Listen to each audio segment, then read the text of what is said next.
So we got another group of people who are going to receive the nasty award of the century, or of human history.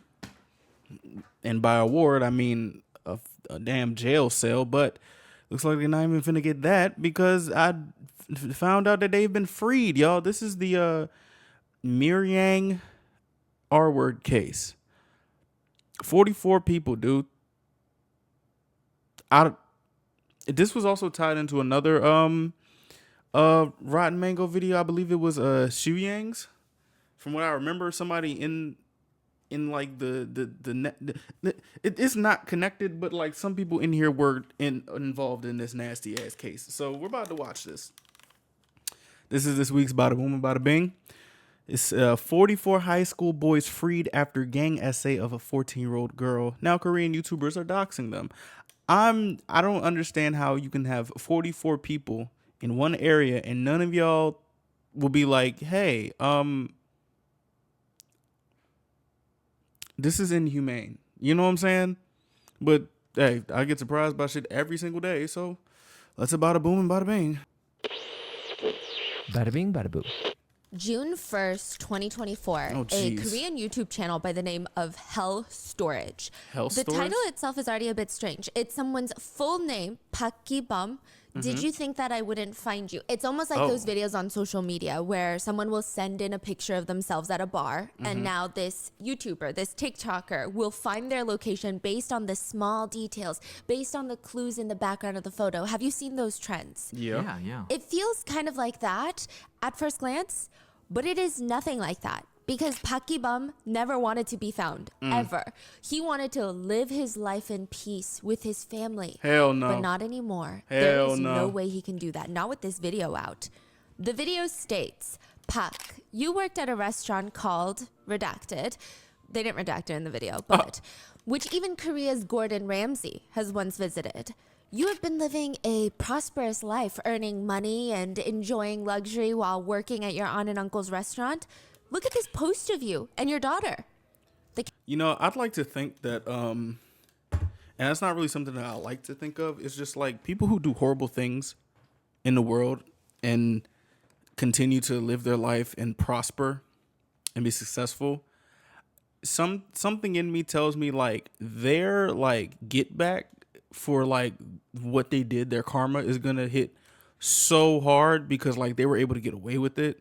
It's like if a drug dealer is like stealing money and doing fraud and all that stuff. It's like, you know, the FBI is gonna let you get your millions, let you do everything until it comes to a point where they have every piece of evidence on you and they come down on your ass. Like I kind of would like to think that's the case because sometimes I'm like, bro, how in the hell do these evil ass people are able to live these gracious lives and these victims are just like lives are ruined?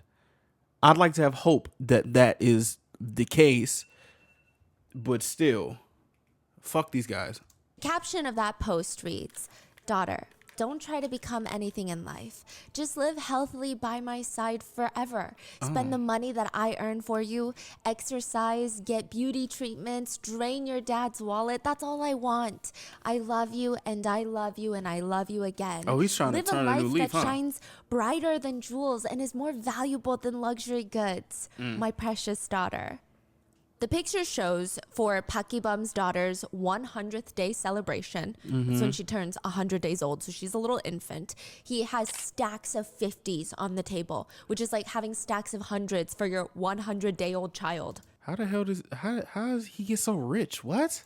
Around the table, there's just a ton of luxury shopping bags from brands like Chanel, Dior, all scattered around. Technically, the photo shows that this Park Ki-bum character, this person, is trying to be a good father. I mean, albeit I don't know how you feel about luxury goods for children. It was for a 100-year-old? Yeah. Like Chanel's and stuff for infant? Yes. So the biggest argument is these rich people are doing too much. Yeah, right? kinda. But the video continues. Hell yeah. Now that you're married and you have a daughter, Park, there are things that you want to protect, don't you? It seems that Park Ki-bum doesn't even think about what he did in the past.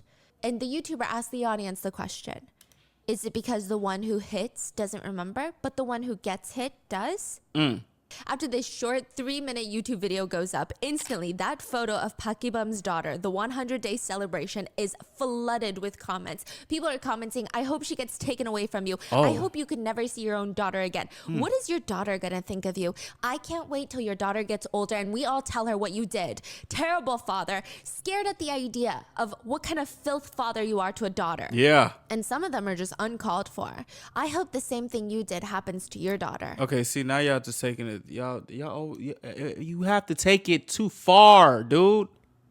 I mean, what are these people talking about? Why does it seem like overnight all the Korean netizens have flocked to this random dad's Instagram page? He's not a celebrity. He's not famous. So why are people leaving these such harsh comments on this random person's picture? Because he's a freaky fuck. Because the now since taken down YouTube video said, now Pakibam, who was known as the main culprit in the Miryang incident. He knocked the victim unconscious with an iron pipe and gang essayed her with 12 of his buddies. He filmed the incident to use as blackmail. This Pakibam is a truly despicable person. 20 years ago, Pak was the ringleader for the Miryang 44 case, where 44 high school students blackmailed, tortured, and essayed a little middle school girl for over a year straight. Oh, gosh. All 44 perpetrators were not punished without even a note on their criminal record. They are currently, in 2024, 20 years later, living anonymously as free men in this world. That's crazy. That's this YouTube video titled, Pak, Did You Think I Wouldn't Find You? Would be the start of a string of vigilante justice YouTubers slowly releasing the protected hidden identities of the essayers involved. She said protected. That means protected. Why are y'all names protected? Leaving everyone in South Korea wondering, do I know one? Ooh.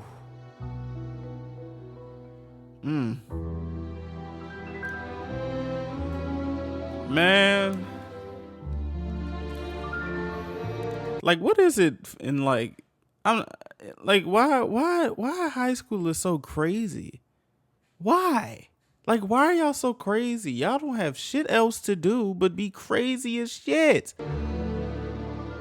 Oh, nigga, when I was in high school, I was just trying to make videos on YouTube and Twitter. Like, we would like to thank today's sponsors who have made it possible for Rotten Mango to support the Korea Violence Relief Center. They have assisted and supported SA violence survivors through various methods, including providing over 87,000 one-on-one counseling sessions, fighting for revisions of laws, and running educational programs. They also provide legal assistance and recovery programs for survivors. Most notably, the KSVRC has aided in the recovery for the Miryang victims. This episode's partnerships have also made it possible to support Rotten Mango's growing team of dedicated translators and researchers. We would also like to thank you guys for your continued support. Oh, no problem. As always, full show notes are available at rottenmangopodcast.com. A few quick disclaimers on today's case. There are heavy mentions of CSA, CA, and just really strong language against those that have been victims of SA. I will say just overall, every detail of this case is extremely triggering, so please watch at your own discretion and remember to always take care of yourself. And with that being said, let's get into it. All everyone in Korea could talk about, and this is recent, the first video was uploaded June 1st, 2024. All everyone in Korea has been talking about the past, 2 months, is this Miryang 44 case. It seemed like the whole country had been collectively angry for the past 20 years, and all of that hatred and emotion is coming to this new bubbling point with this information coming out. Perpetrators' names being released.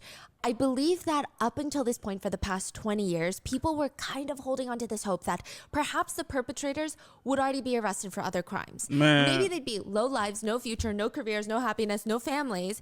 But no, this is confirmation through YouTubers that they are living well and better than most citizens. That is so crazy. Sarah, this is a fake name. Okay. Sarah was one of those people. Sarah's whole family took this news pretty hard. They're watching it unfold on YouTube. They have nothing to do with the actual case. But Sarah's youngest sibling was a victim of harassment, and the perpetrator got off with no punishment.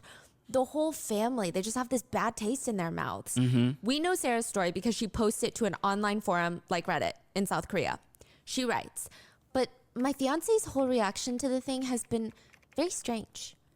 to give you some background, she met her fiance 4 years ago while they were both volunteering at this organization for stray cats. Aww. They were in the process of planning their wedding, and one of the reasons that Sarah was so excited to marry this man is because he had always been so supportive of everything her family was going through, especially her younger sister. But when this Miryang 44 news breaks, he's kind of agitated by the whole thing, almost condescendingly poking fun and dogging on her family, stating, oh, your parents are keeping up with the newest updates because they're retired, they have nothing better to do, they have no lives, they need to get a hobby. Yo, what? And your youngest sister, who was also a victim of a separate crime, if she had kids and she moved on with her life, she wouldn't be so fixated on some internet drama. Yeah, same. Stephanie, who in the hell? Wow. Yo, Sarah what? writes on the online post, at first I questioned why he would say such things, but as his criticism intensified, I was shocked.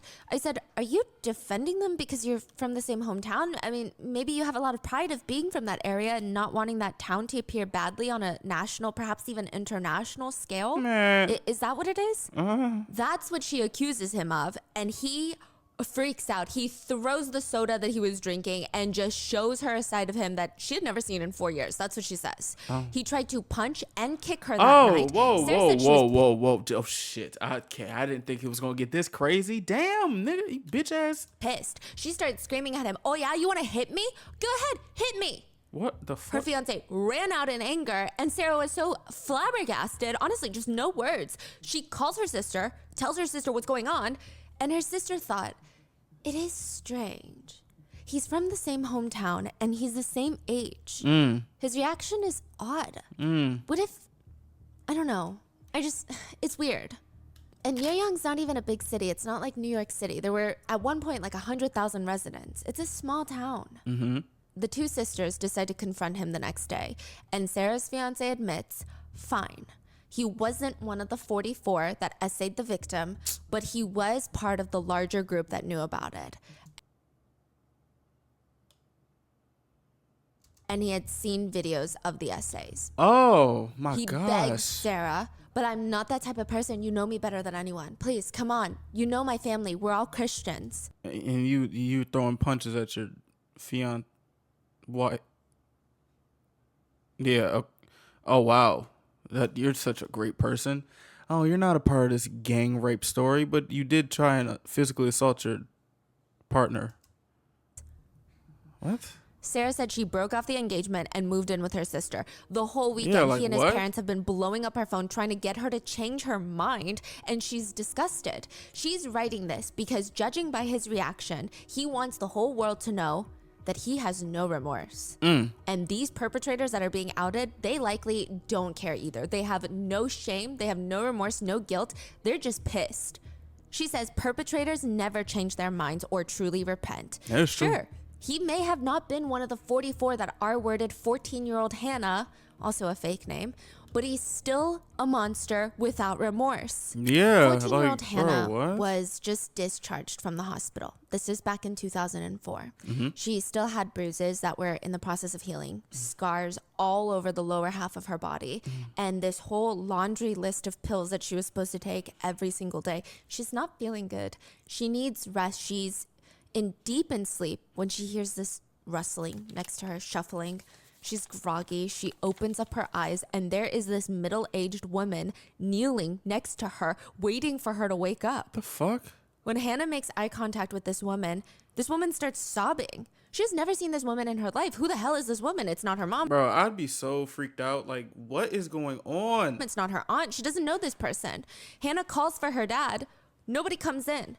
This middle-aged woman is on her knees just crying, inching closer and closer. Girl, Hannah, don't you move. feel sorry for your oppa? Oppa means big brother in Korean, but it can be applied to anybody, so it doesn't have to be a... I know. Please don't say what I think you about to say, bro. Please don't say, oh, don't you feel sorry for... Please don't. Relative. It could be applied to somebody who is a few months older or a few years older than you at the same school. Don't you feel bad for your oppa? Even just that statement, your oppa, you're symbolizing a very close relationship. Right. For being in detention, look, sign this petition to get him out sooner, and Hannah, I'll let you marry him. Excuse me? We can arrange for it when he gets out. No. What? Hannah didn't know what to say. Who the fuck? Because sitting in front of Hannah is the mother of a high school boy. Right. The mother of one of Hannah's 44 Yeah, R what the... workers. lady, get the almighty fuck out of my face. What do you think this is? What be going through people's minds? Like, what do you mean you can marry my son? I should... She's offering Hannah the, quote, chance to marry her R-worder. That's crazy. That dog. That's crazy, disgusting. Crazy request. A few months prior to that, Hannah was sitting in front of the police officer watching him flick off another piece of ash from his cigarette onto the ashtray. The whole room practically felt thick with the smoke. 5 packs of cigarettes in 8 hours. The smell. I don't know what that means, but that can't be good. 1 cigarette is bad. 5 packs? How do you have the time to smoke all that shit? The smoke, the nauseating questions, it was a lot for Hannah. Ugh. By the way, this is all from Hannah's recent interviews that she did, where she is still anonymous. She said she had to put up with this for 8 to 10 hours per day for the past 8 days of nonstop questioning. What the She's fuck? 14. Tell me again how it all happened exactly. Start from... Yo, why? Like, tell me again. What the fuck do you like me saying this or some shit? Like, what? From the top, one more time. Oh. It started a year ago when she was 13. Hannah was about to slam the phone down. She's at home on the phone, and she's about to turn it off when a voice on the other line is like, wait. She was trying to call a friend of hers, but she misdialed the phone number by just 1 number. The fuck? And this random guy picks up, and he sounds about her age. He has a very young voice. Wait. And they try to make small talk and telling her, your voice is pretty, and he's a high schooler from Miryang, which is about an hour away. He sounds very normal. Honestly, nothing special or a standout. But he asks her to hop onto the online chat room that he's in so that they can talk more and just hang out. It's not even a one-on-one online chat room. It's a big group chat where a bunch of random high schoolers from all these different towns gather together and they just hang out. They just talk about their day. They talk about what's going on in their town. It's nothing spectacular. So for 6 months, on and off, Hannah would just hop on, talk to this boy, and he's an 18-year-old named Pak. Pak Gibang. Real name. Yes. Now, the guys keep encouraging. I'm really glad that they didn't expose her name. I hope they keep the name hidden, like actually protected. Hannah to come meet The girls. up at Miryang, or at least meet them once, right? And South Korea is pretty small. So if you live in a different city, it's not like the US where, oh, I meet an online friend, they're from Wisconsin, they're from Denver, Colorado. It would have to take so much out of me to go meet them from the East Coast. South Korea, it's very casual to meet up with online friends. And then there's a lot of public transportation. So Yes. it's easy. And like this is nothing new or crazy. No one's running away to a different town to meet someone in private. You just hop on a bus and you go meet them after school. Oh, okay. Hannah says, we were young. We never met up with boys before. We had never been out of our town of Ulsan before. So we were a little reluctant, but we decided, let's just go see their faces, talk, maybe eat and come back. Who is we? So Hannah has a little sister that's 1 year younger. She was also in the chat rooms. I believe they were sharing one computer though. So I don't know if they had 2 different accounts or if they were just kind of all hanging out together. So the 2 of them, Hannah and her little sister, they take this bus to Miryang and they thought they would mainly be seeing Pak that day. But instead, they're greeted not just by Pak, but with a few of his friends too, just waiting. And this is 6 months into talking. Yes. Okay. So they know a lot about each other. Yeah, and And- also they're 18. They're above of age. They're they Yeah.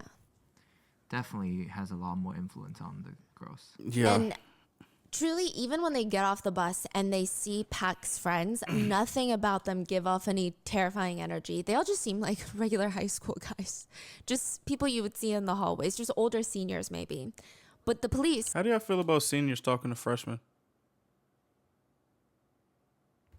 I remember when I came to college, this upperclassman was like, it's not funny, but she was, yeah.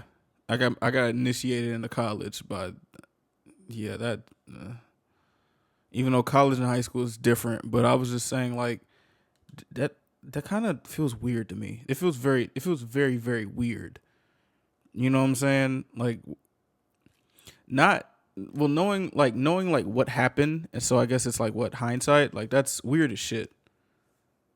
I don't even know if it can be that cool to be a senior talking to a freshman. Like honestly, like they just got here. They're still a kid. Like you're about to be an adult and they're still a kid. Like why are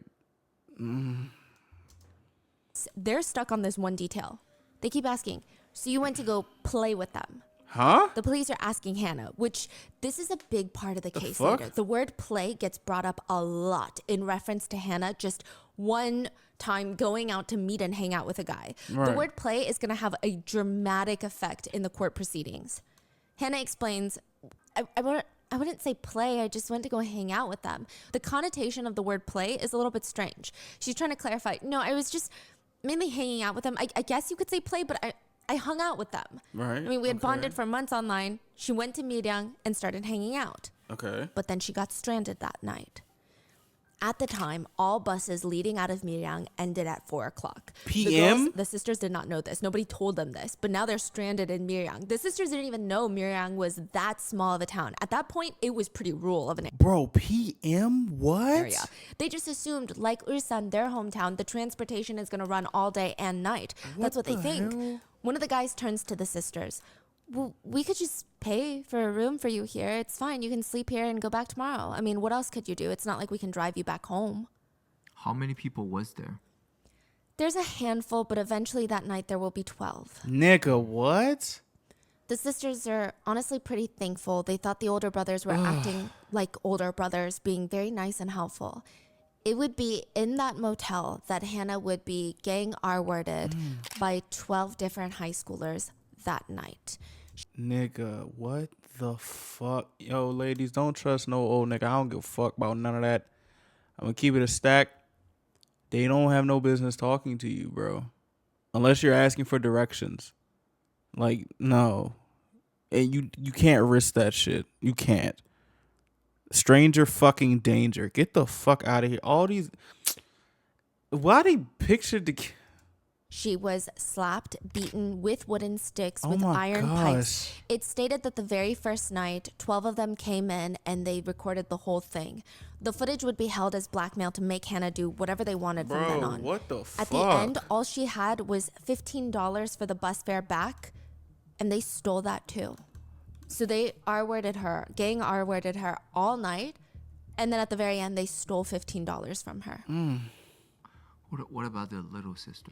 She was actually not R-worded. So in the initial reports given by police to the press, which is why for 20 years most people thought that her sister was also R-worded, she actually was not. And we're going to get into it. It's a whole thing. What do you mean? Now, to go over all of this, to repeat all of this information, to relive this trauma was very overwhelming for Hannah. Right. But to make matters worse, the police officer taking in this information is now typing it down into his reports, but he is doing this at snail speed. She would have to pause every 2 seconds so that he could catch up. She had to live through this trauma not just once, repeat it over and over to her aunt, to the officers, 3 separate times, to 3 separate male officers. Bro, that's torture. That's fucking... Oh my gosh. And finally, the officer that's typing it into the reports, he would directly narrate the events again while typing. What the fuck? They took Hannah to the motel that night, and 12 high school aged guys, perpetrators, assaulted her. Do people not know that like shit like that can like still fuck with them, or they just don't care? I'm gonna just go on the limb and just say they don't care, because why would you keep... With iron pipes, he just would slowly narrate everything over and over again. Now, And this is shared by Hannah. yes, Hannah was expressing how like traumatizing that whole experience was. I believe this part was shared by her sister. They were interviewed together, but her sister was also in the room when Hannah was giving her statements. And that was also a big misconception that practically everyone had about this case, was the fact that Hannah's sister and cousin were also essayed by the perpetrators, that the perpetrators had forced Hannah to bring her sister and cousin to be victims as well, Nigga, right? what? The reason that everyone, including myself, believed this was because the police told the media this. Initially, that's what they said, that all 3 girls were essayed, but it has since been disproven. Hannah's sister was beaten and robbed and never essayed, and the cousin was actually on the perpetrator's side. She was dating a perpetrator. So Hannah's little sister was with Hannah the whole time, and she's testifying. How can you just do this to your family? How do you do this to your fam? And giving her statement as a witness to these events now. And on one occasion, one of the defense attorneys for the perpetrators, who happens to be in the room while she's giving a statement, he turns to the little girl, the witness, and says, wait, why do you think you weren't essayed? Is it because you're fat? No. Don't be, no. He didn't say that. Please don't. These men are shit. Shit. Ass. Why the fuck would you say that? That's to the little sister? Yes. Why would you say and that? And the perpetrators, who also happened to be in the room, tell me why, they couldn't hold it in. And she said that they just started busting out laughing and snickering at her. And she nodded because they had told her that. While her sister was getting gang essayed and she was trying to look for any ways to save her sister, they told her, you're not going to get essayed because you're too fat and we don't like the way you look. The police wanted to know why the torture and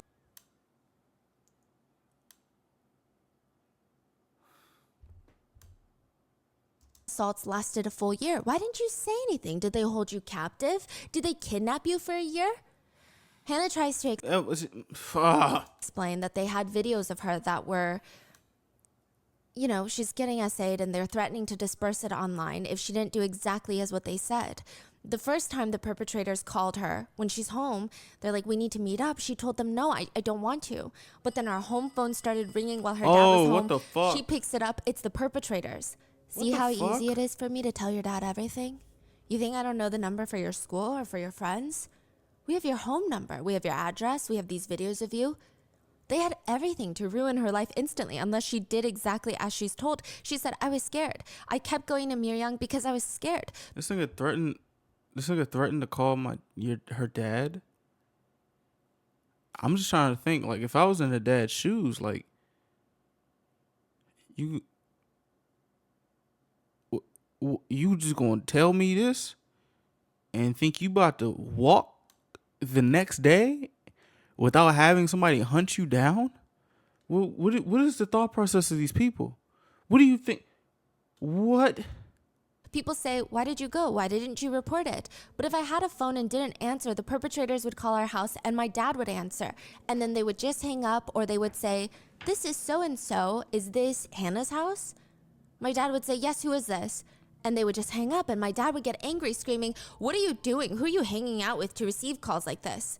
And then I would be the target of violence. My dad would beat me. Oh my gosh, these men are shit. Tries to call the perpetrators back, begging them to stop calling. Please just stop. I'll do anything else. They would just giggle and laugh. This is torture. Then come to Miryang. Then I won't call and tell your dad.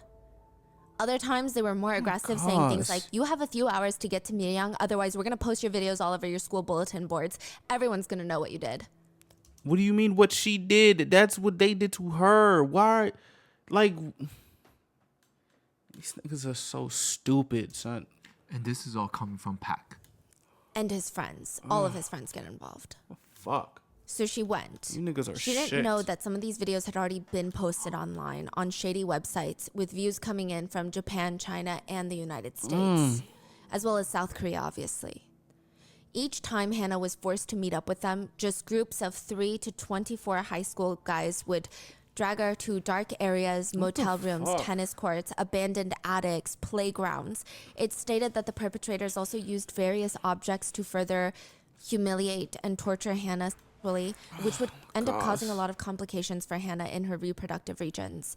It's stated that once Hannah argued, my aunt is going to take me to the hospital and they always do full checks even down there. So arguing they shouldn't R-word her, trying to give them a selfish reason on why they shouldn't hurt her, right? But instead they just shrugged. Let's try anyway. What? They would push her forcibly onto the ground, essay her. They would hold up an iron. How are they being? How did y'all free these niggas? Why did y'all free these niggas? And what connotation is it possible to free said niggas? This doesn't make any sense. How the fuck are these people able to go free for doing this?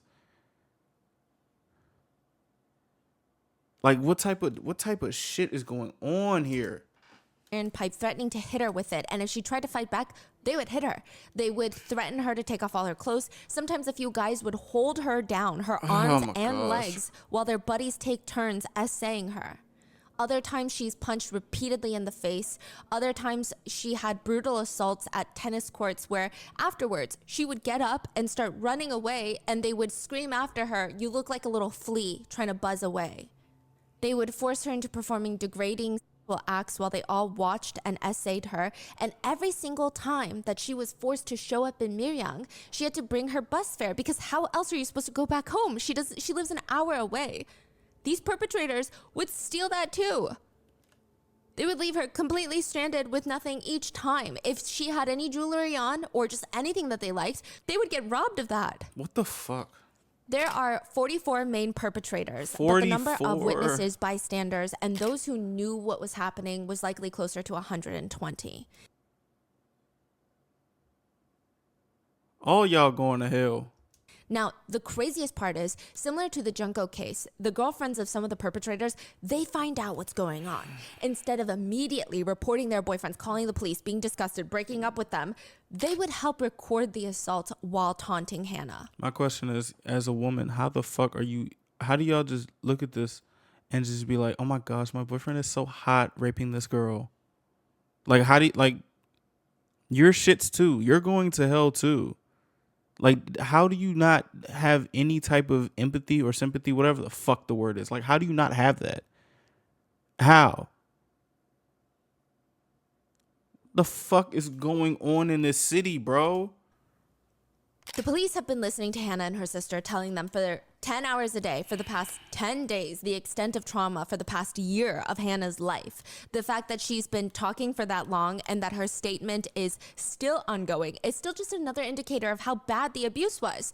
But the police, they finally look up from their computers and they ask, "Did you wag your tail first?" Huh? Did you resist with all your might? Did you make it clear to the other person that you had no intention of... Why are they talking like they about to write a sex novel or something? Like, what is wrong with these people? There's something wrong with these people. Is something genuinely wrong with these people? Intercourse with them? Did you resist like a madman? I mean, it just doesn't make sense. If you didn't like it at all, why did you keep going back to Miryang? She already told you, dumb...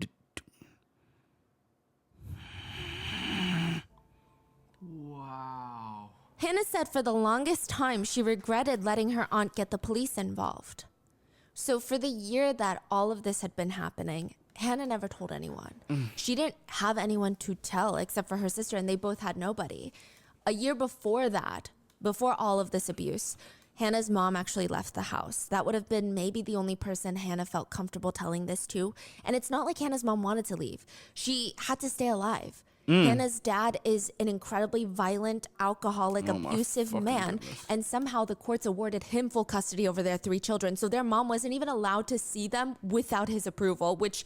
How is this happening? Bro, Hannah is getting failed back to back to back to back to back to back to back to back. I mean, you would imagine he's never going to give. What the Hannah says, at first my mom was beaten, but when she left, after that, I became the target and got beaten a lot from then on. I had no one to talk to. My dad was always drunk, and when he was sober, he was extremely sensitive. If I tried to talk to him, he would just start cursing. My mom was someone I would meet occasionally, and we just had nobody to lean on or talk to. Their father would even say, "When I don't drink at all. But when I do, I keep drinking for a few days." Neighbors say that's not really accurate. You just could not have a coherent conversation with that man. Like, you just never knew what he was talking about. He never knew what you were talking about. He's abusive. He's incapable of putting food on the table for his children. He's a horrible person. And how was he given custody?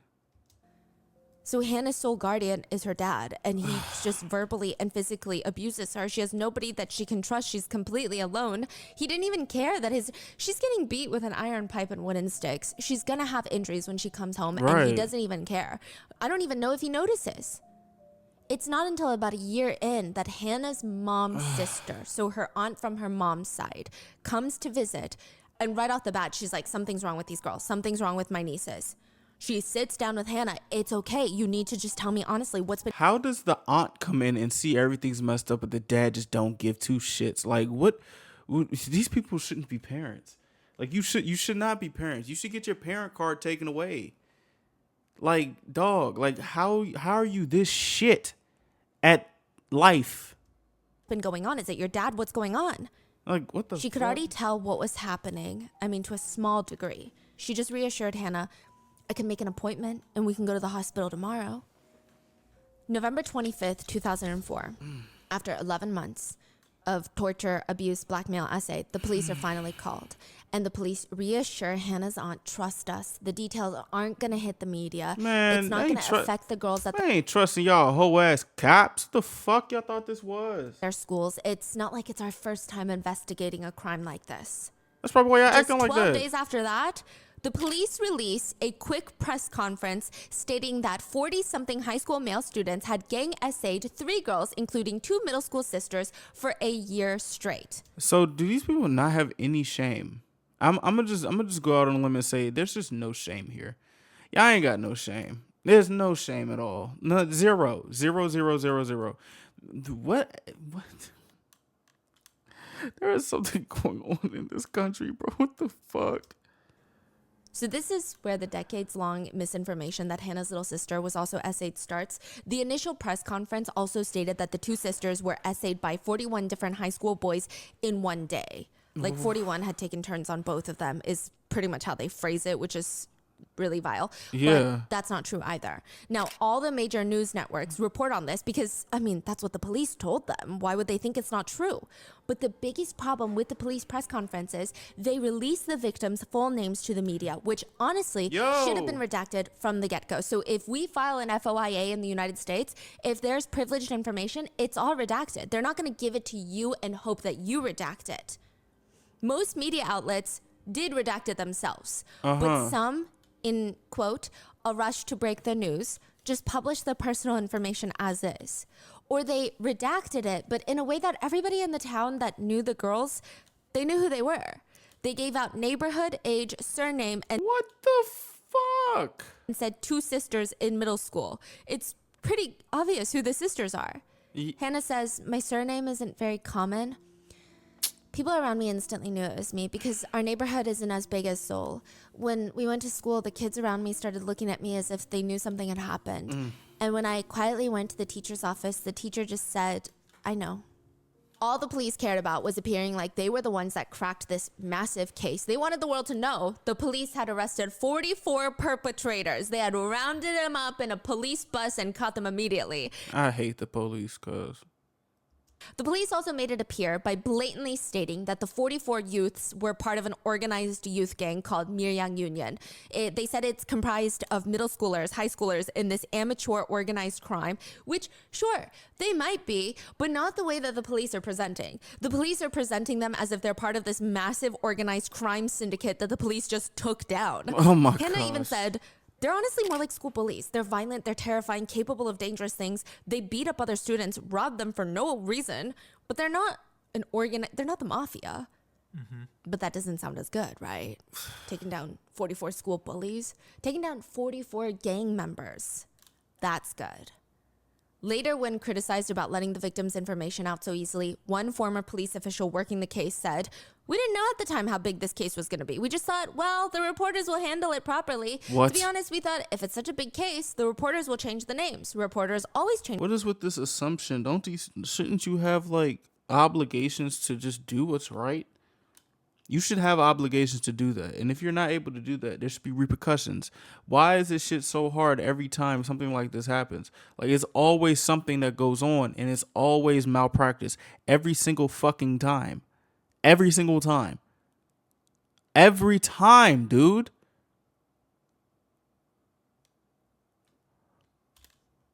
What can we do to fix this shit? Change the names, don't they? The police honestly just did not care. They wanted to be applauded for their tremendous arrest. It also came out that the investigating officers were up for a promotion. They just needed a big case, a big pat on the back to make it happen.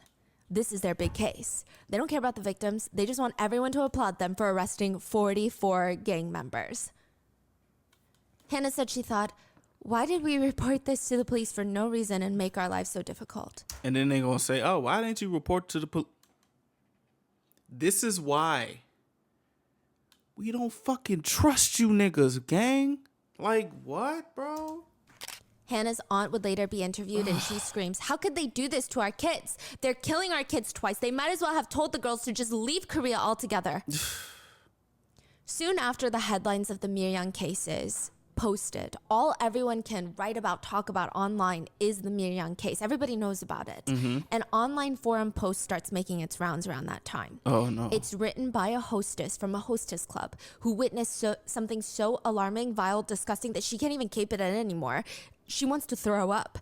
It's not like she can go to the police with this information, so she's coming online. She said she was working at the hostess bar one night.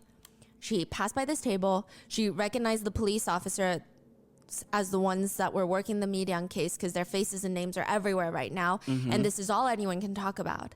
She was pausing and doing some work at that table, and she watches one of the detectives put his hand on the thigh of the hostess that he's sitting next to. So right now, it's very morally gray, right? But not that alarming. But he leans in and he tells this hostess, you look like Hannah.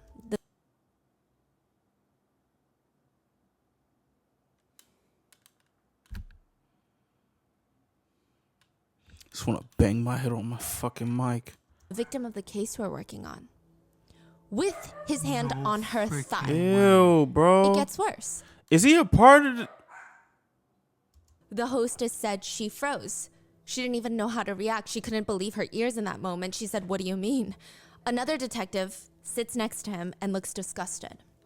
So she's thinking, good, he's going to say something and shut down this detective. No, he not. He going to say, oh, she don't. She look da-da-da-da-da. Because why would we think, why should we even think that somebody else will have a fucking heart or common sense or just human decency, right? Shut his colleague up.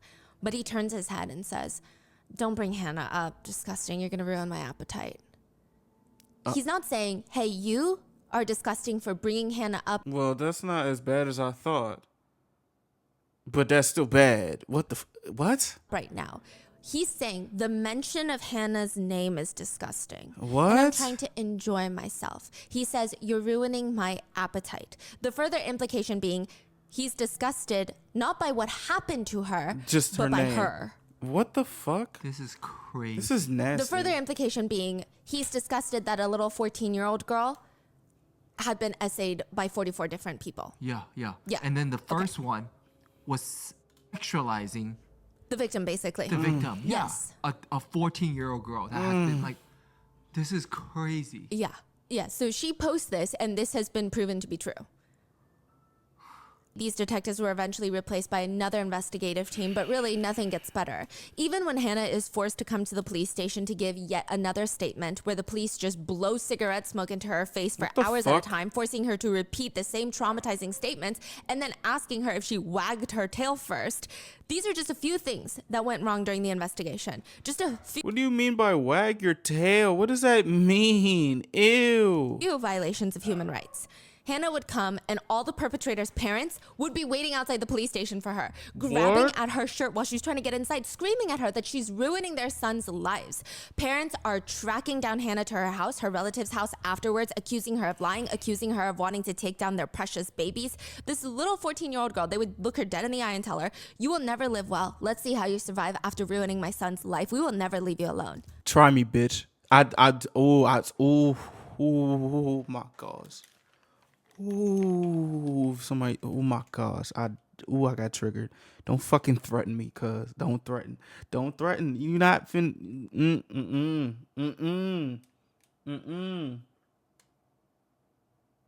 I'm practicing self-control. I don't live by myself anymore. I can't crash out too much.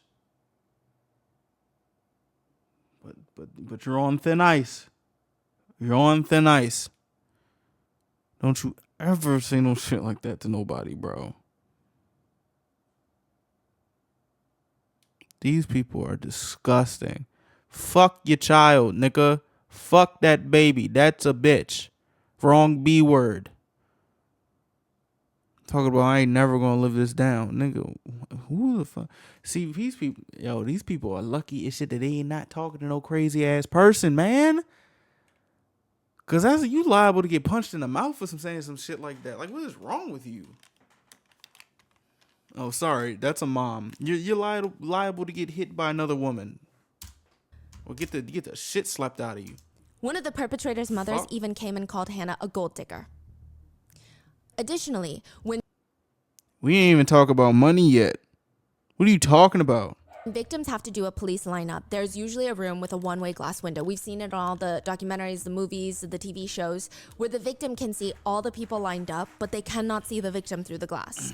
The police station Hannah went to had one of those rooms. They called it the crime identification room, but it could only fit 8 perpetrators at once. Shit. So they opted to just not use it at all. They just rounded up all the accused perpetrators in the police station out in the open, dragged Hannah in front of them all at once, and made her ID the perpetrators. The police would just yell at her, "Who did the beating? Just point out which one did the beating." What the fuck? Okay, and who did this part right here where you said that they touched this area?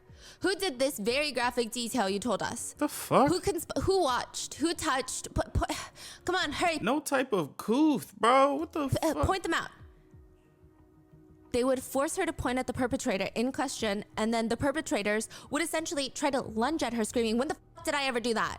What? The perpetrators are just straight up cursing her out at the police station, and the police are doing nothing to stop it. I mean, they're giving the half-ass, "Calm down, sit down." Honestly, someone need to leak these police officers' name. They are getting leaked. Okay, good. But they don't care. What? Yeah. That is crazy. They still have their jobs. They don't care. They're retired. The perpetrators would even find Hannah's aunt's house, show up at the door screaming, "Do you know who I am? I'm a gang member. I'm going to gouge your eyes out."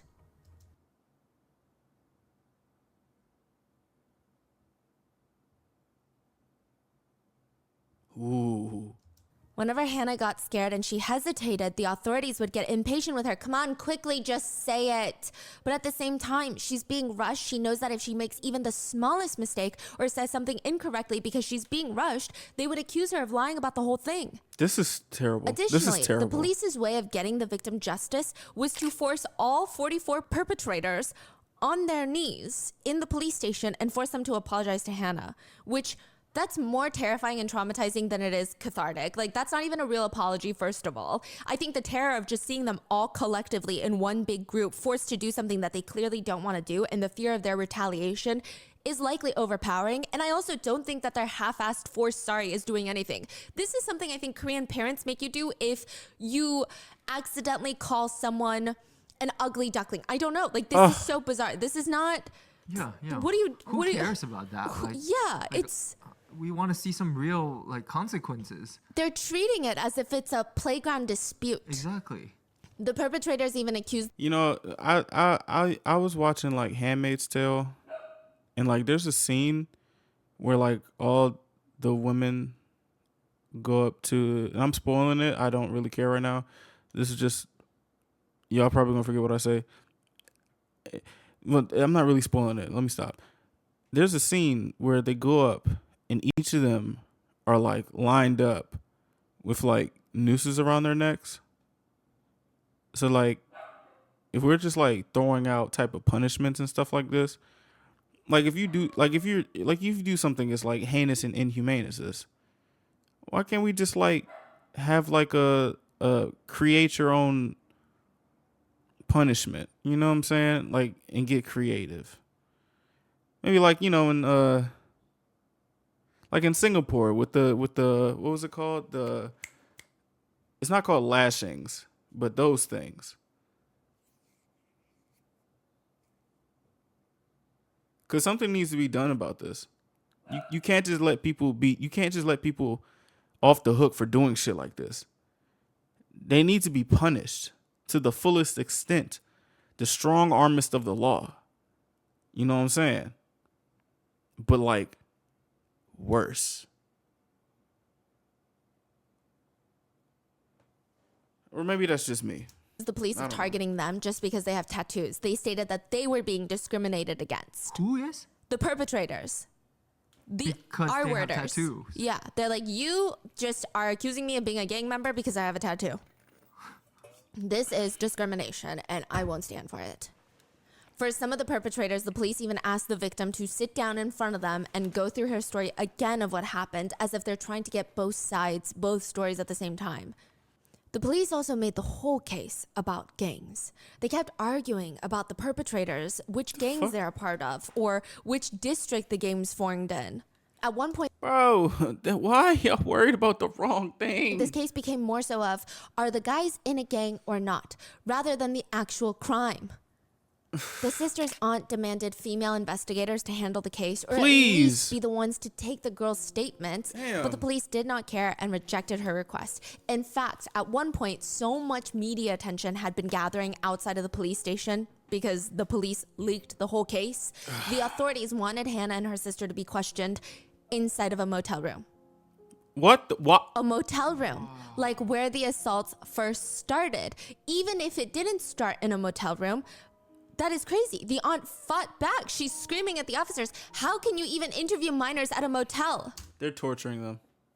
I don't care. The police are torturing them. The perpetrators tortured them.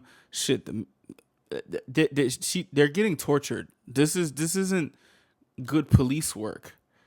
Why would you choose a motel? Like, what? Are you trying to be poetic or some shit? This is traumatic as hell. This is torture. With a capital T. Like, what? Eventually, they would be interviewed at the aunt's house, but that suggestion itself is out of this world. Yeah, what? One officer even looked at Hannah and her sister and said, You're muddying the waters of Miryang, you know that? I'm from Miryang. Why are you doing this? Why are you giving my town a bad name? You're not even from here, so why'd you even go to Miryang?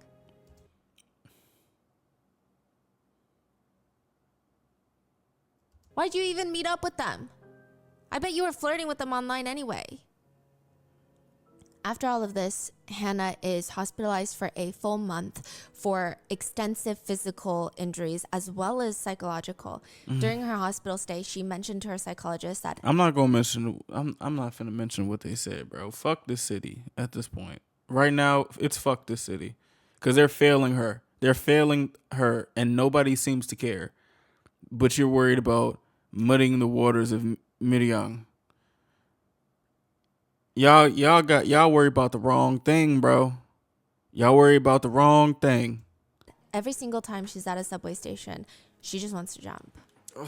It's an overwhelming feeling. She can't even look at a train without every voice in her head telling her to do it. She has PTSD, panic disorders, and eating disorders, severe depression. She's so confused on how something like this could happen that her brain is trying to rationalize it by convincing herself that she must have done something wrong in the process. Oh my gosh. Because things like this just shouldn't happen. So she should be at fault, is what her brain is trying to convince her. The doctor also reports that Hannah just talked a lot about not wanting to be here. She was constantly crying and spoke heavily about wanting to do dangerous things. And eventually, after a month, her dad comes in to pick her up. Her dad and her other aunt. So not the one that called the police. That's her mom's sister. This is her dad's sister. She and her dad show up at the hospital and they're trying to take Hannah home. They're rubbing her shoulders, telling the doctors that they're going to take care of her. If anyone can help her heal, it's going to be them. She needs to be at home to recover. Hannah's mom's fighting to keep her daughters, but technically she's not their legal guardian. She could not stop their father from taking them. The moment that Hannah gets in that car, her dad is shoving a pen in her hand. Just sign it. Sign what? She reads this paper.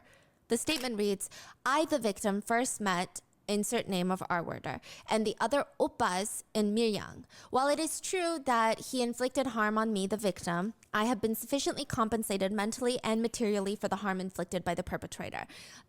I, the victim, do not wish for the perpetrators to be punished, and I request the judge's leniency for the perpetrators to be released as soon as possible.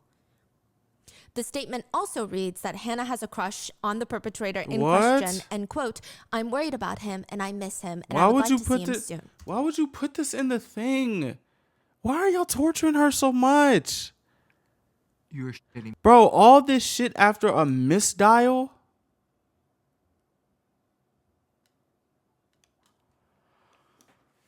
Did that literally sold her out? While she was in the hospital for a month, the perpetrator's parents came to the dad and he was arranging deals.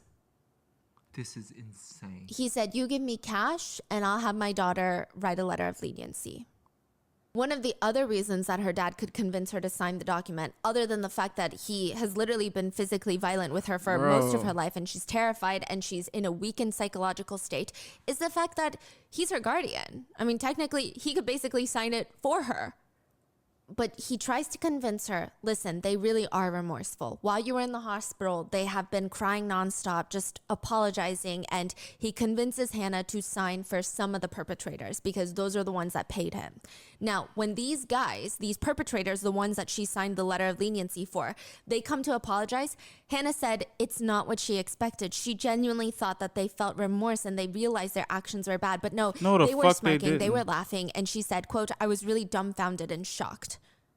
Even after all of this, her dad forced her to go see one of the perpetrators at the detention center. She had no idea where she was being taken. The adults just told her to get in the car and that's it. What is up with this dad? So the dad just kind of kidnapped her. Yes. To see one of the guys. Yes. For what reasons? Why? So that she could write another letter, and his attorney was there and they were dictating what letter to write. So she just was forced to write whatever they were barking at her. And I think they wanted the proof that she went to go visit him. Now, 44 of them were, I don't want to say taken to trial because it's not necessarily a trial, but 44 of them were arrested for the Miryang case. And the way that the whole justice system plays out with the 44 is out of this world. First of all, there were like 3 presiding judges that were handling this case. One of the judges had this age-old argument, which is, well, you can't thread a moving needle. That was a quote that he says what often, does that mean? which means what the fuck does that mean? If a victim of essay is moving too much. Fuck off, bro. Why are y'all like this? Why are y'all fucking like this, man? What the fuck?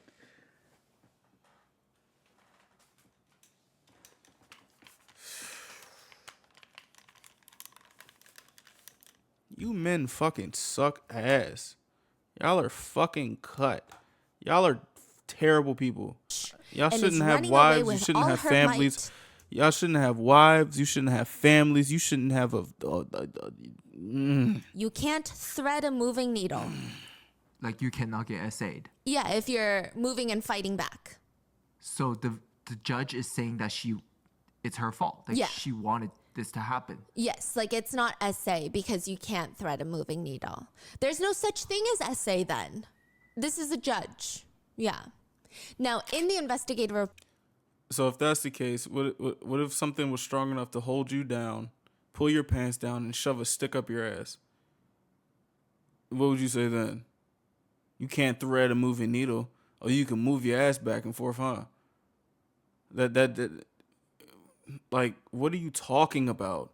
What are you talking about? Reports that were handed over to the judge to read. A lot of the times when referring to the victim and her story, you read phrases like, she came to play. The victims were playing with the accused while playing. Now, the word play sounds really, in English, sounds like something that you would only apply to children, right? You know, while the children were playing, ABC happened. But in Korean, it's a bit complicated. So let's say I'm going to hang out with my friends. I would say, 엄마, like, 애들이랑 놀고 올게, which means I'm going to go play with the kids. It's like, that's the direct translation. But it basically means I'm going to go hang out with my friends. But you almost say it in an innocent way. Because the word play in this connotation of like, 엄마, I'm going to go play with my friends is almost like... we're just literally going to giggle gaggle around. It's not like I'm going to go to the movies, I'm going on a trip. It's like we're just going to like mess around. We're just going to hang out, right? But play can also be used very negatively when it's referring to other children or in situations of like you might have fuck boys being like 놀자, which is like come on, let's play. Right? So it can be used in different connotations. Yeah. Also, there is something called 노는 애들, which is a very bad word. It's not a curse word, but it's what parents will say about other people's children, which means kids who only play. And in that connotation, the word play is not just like kids who like their friends too much. It's kids who are drunk at PC bangs, smoking cigarettes, that are basically gangsters. So there's a lot of different connotations you use, but the only time it's really positive is honestly when it's between mom and children, or like dad and children. Like, 애들이랑 놀고 올게, 놀다 올게. Like, I'm gonna go play and hang out and I'll be back. But when you use it for other people, it can be considered a negative connotation. But it's nonstop. The victim came to play with the accused. While playing, the victim wanted to play with the accused. She came to Miryang to play. A lot of Koreans have pointed out how damaging that is to have in investigative reports about SA. The victim also expressed that the connotation behind the word just felt wrong. She said it felt like they're implying some sort of hidden meaning behind it. For example, the victim told authorities, the perpetrators filmed a video and threatened me over the phone saying if I didn't come down to Miryang right now, they'll upload the video online. In the court documents, it reads, the victim came to play in Miryang. In addition to the weird meaning. Why are we like not explaining the whole thing? Why? I'm having a feeling like some of these people writing these reports and some of these people in these higher ups are fathers or parents of these little shitheads. Cause what the fuck? Why are y'all so negligent? Of play here, the omitting of the circumstances and fear of the situation is so bizarre. The documents also include the words sexual intercourse frequently when it should be essay. Yeah, like what? And just everything. The victim is really only brought up in the context of the crime. There's no mention of how this is going to impact her future or what her life is going to be like now that she's become a victim of a prolonged, violent, traumatic crime. But in reference to the perpetrators, they are often spoken about with their futures connected in the same sentence, such as the perpetrators are about to enter college. Boy, fuck their future, bro. Fuck them. Fuck their futures. Fuck their lives. Fuck all of that shit. Punish the fuck out of these fucking nasty. The perpetrator is about to get a job. The perpetrator is doing A, B, and C for their future.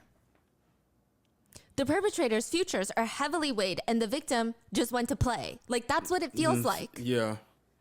Initially, the police sent 44 perpetrators to the prosecution for charges of gang SA, assault, and threats, which would be categorized in South Korea as SA with special conditions, which is threat and assault. But 34 of the 44 were not prosecuted. The prosecutors get it, and they're like, let's throw out 34 of these cases. Why? Okay, so 20 of those 34 were released because either their parents had paid Hannah's dad blood money or they were found to not have used force to essay Hannah. Meaning they essayed Hannah, but they weren't holding an iron pipe. They essayed Hannah, but they didn't beat her. So, what the fuck? What? They deemed it would not be considered special conditions, so they were just let go. Oh my gosh. That part is crazy. Well, I mean, it's already crazy that they were let go for no special conditions. Pipe forcibly beating Hannah, but their best friend was in the room holding a pipe, or their best friend was right outside the room holding a pipe. So we're just gonna forget the essay part because it's not essay with special conditions. That makes so much sense. Okay, justice system. Word, heard you. I see what type of timing you on. The implication being, it doesn't matter. If Hannah says no, if she tries to fight back hard enough, she's going to get hit with the pipe. Yeah. For those reasons, about 20 perpetrators are just sent home with a firm warning. Some of them got community service, but nothing to report back on. That leaves 14. Now, 13 of them are not tried because in South Korea back then, the crime of essay was considered a civil matter. Meaning the victim had to press charges for someone to be taken to court for essay. But that means the burden of proof, everything relies heavily on the victim. And that's already so bad. But it gets worse. Hannah had said about some perpetrators, she used the language, quote, blank so-and-so harmed me at this time. The police stated that is a statement of fact, not an accusation, meaning she does not want to press charges on this person. What? Anybody who hears this, they see how fucked up this is. Yeah, what? Why is everyone arguing against her? From the judge to the police to everyone. You think it because they have power, they have influence, or... Yes. So I think it's a combination of everything. And that's what a lot of netizens think. Some of the perpetrators' parents were wealthy. Yeah, I was about to say, there's no fucking way that this is just happening for some regular ass, freaky ass niggas. They have to have some like... Some power somewhere because this doesn't make any damn sense. Now, to disrupt 44 families in a small town, and these perpetrators' parents are nasty. They're vile. I haven't seen a single one that's like, you know what? I fucked up raising my kid and I am going to hell for it, and I will repay the victim back with my life and I will try so hard. Not a single one. Not one. So I think they were putting a lot of pressure on the police. Miryang, the city of Miryang, also kind of wanted it to quiet down. They wanted that instant boost of like, we arrested so many people. And then afterwards they're like, okay, this is making our town look bad. What? We got to shut this down. And I also think that a lot of these people are just old men who truly believe that women deserve to be essayed. I don't know what else to say. Like, I don't even know how to rationalize their thought process. Shit, man. I'd say that's the same thing. Shit, man. That's terrible. And I think that they just care so much about these losers' futures. I mean, they have no future. It's crazy. But they care so much about their futures. Right. I see. So it's another one of those cases. How could you let one girl ruin all these young boys' future? Yeah. So is this like a thing where it's like, oh, the girl was already assaulted, so we can't change the past, but we can control the future of whose ever future is. Is this what they're trying to say? Like these parents or something? Because why should we give a fuck about that? Why should we give a fuck about their future? Like, why should we give any ounce of a fuck? Like, huh? Yeah. When it's like, okay, yeah, we can already point out everything wrong with that, but people clearly think like that. These people do. Yeah. And another thing that Korean netizens have been pointing out is this is just the same thing over and over again. Mm-hmm. Korea is a great land for perpetrators. And they care too much about the rehabilitation, the future of perpetrators. It doesn't make sense.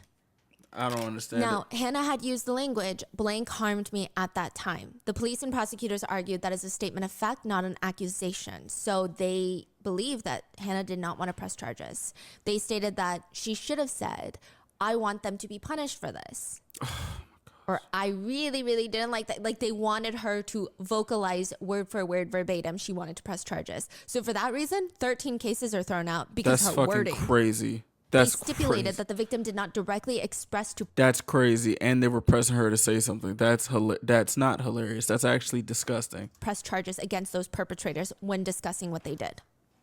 This has changed since then. Now SA is a criminal case. Oh, thank you. Now, the last one is not prosecuted because he committed a crime in a different region. He was going to be punished there for that specific crime. This is crazy. So does that mean if you run a red light in one county and commit murder in the other, you don't get charged for murder? You just have to go get your punishment for running that red light? What? Yeah, they're just like, well, he's already going for a different case, so it's fine. That doesn't even make sense. Like, what is this? A buy one, get one for crime? What do you mean? The other 10 that are sent to juvenile court, they don't receive any punishment. They just get sent to juvenile court and they just get slaps on the wrists. They get community service. They don't do anything, essentially. So they didn't go to prison? No, they were held in, a few of them were held in detention for a little while, awaiting the court dates, but that's it. And then, shit is nutty. Yeah. Were they all underage or what was it? Like, some of them were not underage. So 18, 17? Yeah. 16, 15. So we sending these grown niggas to juvenile court? Okay. Yeah, so a lot of them were not underage too. Now, the attorney for a few of the perpetrators even argued the decision to even refer the boys to a juvenile detention center is excessive. Why do they have to be detained while they're waiting? Bruh, they're the attorney threats to the society. Excessive? Yes, if the victim was really R-worded, would she have kept coming back to Miryang for a year? A lot of legal experts said, this is just not normal. I mean, even for how messed up the justice system can be, this is abnormal. The words that the judges even use are just extremely unusual. The fact that the perpetrators were not charged with any sort of CP-related crime is also mind-boggling, considering even the production of consensual adult explicit videos in South Korea is illegal. But instead, the judge working on the case said, the boys are addicted to watching violent explicit videos online. That's the problem. The problem does not lie within the boys. It lies within the fact that these videos are available to be seen. That's why Korea has banned these videos. That's why they committed these crimes. They were inspired and decided to act upon the videos they saw, stating that they are just immature minors with the possibility of rehabilitation. Bro, y'all, is that like money in rehabilitation or something? Because why y'all keep mentioning this? These niggas can't be rehabilitated. They can't. I'm trying like, what the fuck? You talking about they were influenced by bad videos, yet they made a bad video that you're supposed to crack down on these bad videos. So they're inspired to do crime, and they do crime, but you're not going to punish them. You're not going to punish them because they were inspired by the crime to do the said crime that you're supposed to punish them for. Doesn't make any fucking sense. Doesn't make no sense. Additionally, on the court documents, the judge stated that they were going to be lenient on the perpetrators, considering that they have futures to consider, and the victim has since recovered from the shock and is doing well and living a peaceful life at school. Interestingly, the judge does not state where they learned this information. There is no source for such statements. What is this? What is this? Trust me, bro. As statement. What? Because the victim is not doing well. Anyone who knows the victim would agree they are not doing well. Who said that? Where did the judge get that information? What? Did the judge just make it up out of thin air? And does it even matter considering how vile and dangerous the perpetrators are?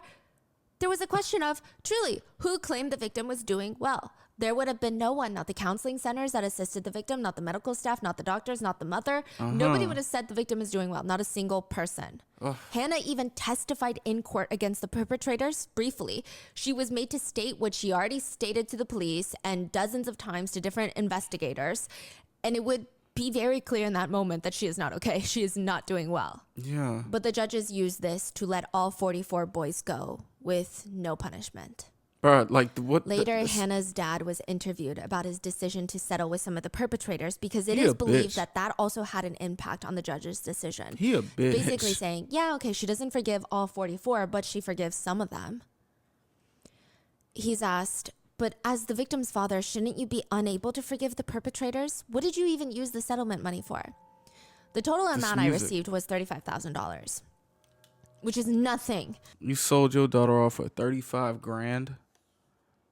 Oh. You're parent of the year, aren't you? That was a joke. You need your parent card taken away. Okay, first of all, I used about $18,000 to lease a house. What? $4,000 I loaned to my brother-in-law. I gave about $12,000 to my younger sister and about $1,000 to help get a room for my brother-in-law. What about your daughter? He blew it all on nothing, really. And Hannah didn't get a cent. Not a single penny. What the fuck? Do you regret settling? I do regret it a bit, yeah. Why, because you didn't get more? In what way do you regret it? Well, people around me criticize me because I accepted so little money. What? His only regret? Is he didn't ask for more? Yeah. At this point, after all 44 get out with no punishment, they're free to be. Hannah has to move out of her hometown. She moves to Seoul with her mom and her sister, and she's looking for a new school to take her. None of the schools want her. Bro, what the hell? That just gives you an idea how victims of SA were treated back in 2004, which That's honestly, so fucked up. It's very recent. Nobody wanted her. They just didn't want that attention. Schools are very different from the United States. In South Korea, a school's reputation is very important. It's almost like a private school. Every public school kind of behaves like a private school. They don't want problematic news. They don't want any attention surrounding their school that is not about their academic forwardness. How many bullies reside in a Korean school? Like, what's the ratio of these bullies? Like, a lot of shit happens in schools. I understand you like to keep your reputation, but like, dude, this isn't her fault. Like, like, she had no control over that, bro. Yeah. And so nobody was accepting her, to the point where she had an activist attorney who was taking on the case pro bono. He had to go into schools and fight them. He'd be like, are you crazy? Like, this girl needs teachers. What are you doing? Like, what? Hannah said, I used to be class president at my school, which in Korea, you have to be like at the top of your class in terms of grades to be class president. It's not just the popular vote. She said, I used to be class president at school, and even afterwards, I just really wanted to work really hard, but it didn't end up working out. She finally gets transferred into a new school in Seoul, but because one of the perpetrators' mom shows up at this new school, chasing her around the hallways of this school, shoving a paper in her face, trying to get her to sign another leniency paper. So this is, I guess, before the perpetrators got off with no punishment. Hannah was so scared she ran directly to the bathroom, locked herself in the stall, and the mom was just following her, banging on the door, demanding she sign this letter. And from that point forward, everybody knew who she was. Hannah said she couldn't focus in school. I mean, after that. Why don't these people have any shame? Like, I just hear shit about shame. Don't shame the family. Like, you look crazy as shit running into a school full of children, shoving a paper in a girl's face who your son raped. You get no shame. You feel no shame for that? Like, what? Like you feel no shame that your boy did that dumb shit and you couldn't reprimand him or raise him well to not do said dumb shit. You don't feel shame for that. But everybody's just worried about how they gonna look to people. Like, what? Like, this is so backwards. It's so backwards. I don't. For that, in less than a week, she stopped going to school and she dropped out. Y'all are torturing this poor girl, bro. Like, dog. She did nothing to deserve this. Nothing at all, actually. This happened, bro. This happened from dialing the wrong last number. Like, what in the hell? One of Hannah's teachers wrote on an online forum later. We had a new transfer student in the middle school that I worked for. The transfer student was the Miryang case victim. I heard the victim's mother crying in the administrator's rooms about how she has no education, no money, and she just needs her daughter to be okay. I felt so sorry for the child when I heard her mother cry. She had to settle with the perpetrators in shame because they needed money, and even though it must have been even more humiliating and painful. I taught her for a little bit of the semester and I talked to her. There were conversations I saw online, nasty rumors that she had seduced the boys first, and I can assure you, she did not. You can't seduce you can't seduce a group of boys to rape you. Like, no. Stop blaming her. She was 13.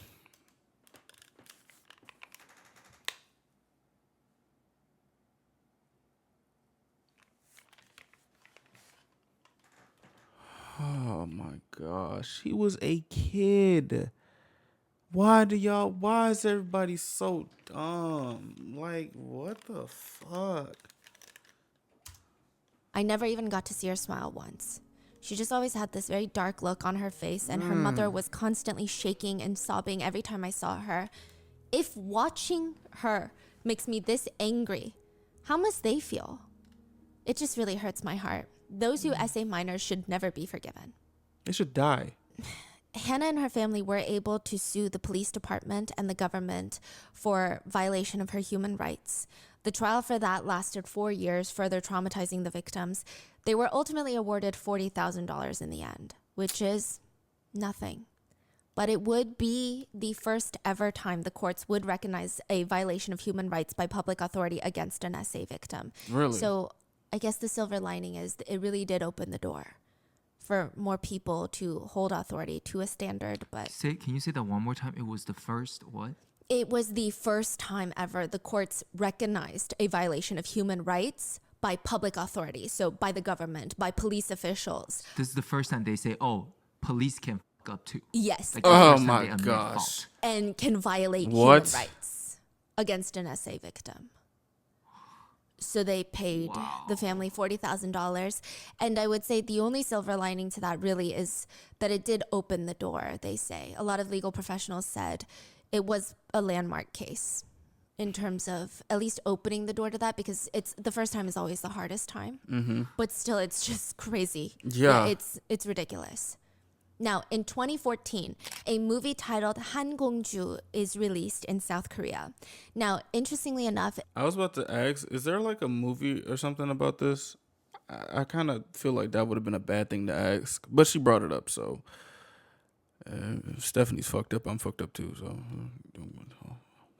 It's an independent film with a very low budget, no famous directors, no famous actors involved, without much marketing, and the movie manages to screen in over 200 theaters nationwide, which is a big deal. It went on to become one of the most successful independent films, which is very difficult. The film itself has a very tragic ending, but everyone walks out of that theater in 2014 almost comforting themselves.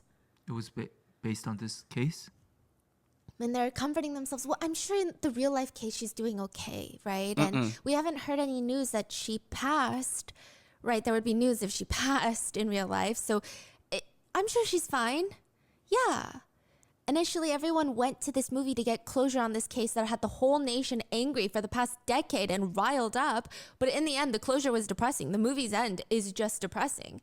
So everyone would post online. I'm sure the real victim is healed and is moving on, right? That's all we can hope for. Bro, I'm not going to lie. I'm like gearing up for Stephanie to say this shit. I'm honestly like, bro, the way she tells stories, it's like now I can figure out like, yo, you're about to throw a plot twist.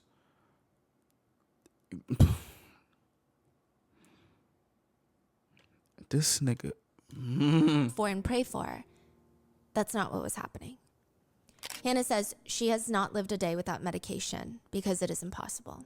She and her sister were unable to graduate high school. They have been through psychiatric treatment since 2004. For the past 20 years, they cannot stop medicating. Oh my Hannah gosh. says she feels, quote, I still feel like my life has stopped in 2004.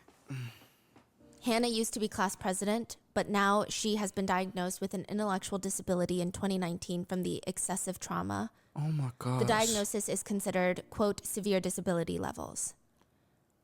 She hasn't been able to hold down a job. She really only is able to get part-time jobs doing manual labor here and there. Unlike Hannah, though, the perpetrators are living well. People who know the perpetrators personally would post online and there would be another rounds. Like randomly they would... That shit's not fair. This happened because she accidentally dialed a wrong number, by the way. And these bitch ass, scum ass, nasty ass people can live their lives. And she's just, oh my gosh. Be rounds online of people saying, I saw the perpetrators. I'm from Miryang. I know these perpetrators. One post said that they're still hanging out from time to time in Miryang. They all gather in their hometown. Now, obviously, not all 44 of them, but there's still of them that are still friends. They hang out and they talk about what happened to Hannah as if it's a memory, as if it's like wild fraternity hazing days. Dog. Like, remember when we were kids and we were wild back then? Oh, now we're not as wild because we got families. Then, June 2nd, 2024, Hannah's younger brother is spending time with his older sister. So they do have a younger brother, but he was living with their dad at one point. And he mentions, hesitantly, YouTube is in chaos right now. Why? YouTube? YouTube is in chaos right now. Why? Personal information of the perpetrators is being disclosed, including their faces. They're being exposed. It all starts June 1st, 2024, when a YouTuber by the name of Narak Pogonso, or Hell Storage, uploads a video that I was talking about. Pakibam, did you think that I wouldn't find you? The YouTuber exposes one of the main 44 in the Miryang case. Now, side note, the original poster even asks a question of, all the perpetrators say, if you show me leniency, judge, I will live my life volunteering and helping those in need. It's a lie. The judge has showed leniency, and it's been 20 years. So let's see. Did the perpetrators spend their lives volunteering, reflecting, and helping those in need? Hell no. Let's show the proof. Y'all niggas think y'all can get past juvenile justice. Now you got social media justice to fight. Bitch, you got the public to fight. Hey. You ain't never running from no nasty shit, man. Side note, and even more unbelievable, up until recently, Hannah and her sister had been avoiding all media about their case, and they thought that most of the perpetrators were at least punished to some degree. They read on the case files that they were referred to the juvenile division, which meant they were taken to juvenile court. But it says juvenile department, which they thought meant juvenile detention. Like prison. Yeah. They didn't know that all of them walked free. Not a single one of them received a criminal record. They didn't know. Bro, it's so fucked up that she's probably about to be so traumatized again 20 years later. Nobody told them. The police didn't tell them. The judges didn't tell them.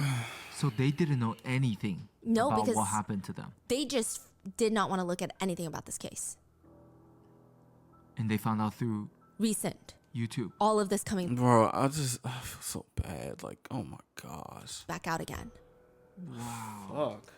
The victim said, I thought referral to juvenile department meant detention in juvenile center, and I thought at least they could be punished for their crimes in that way.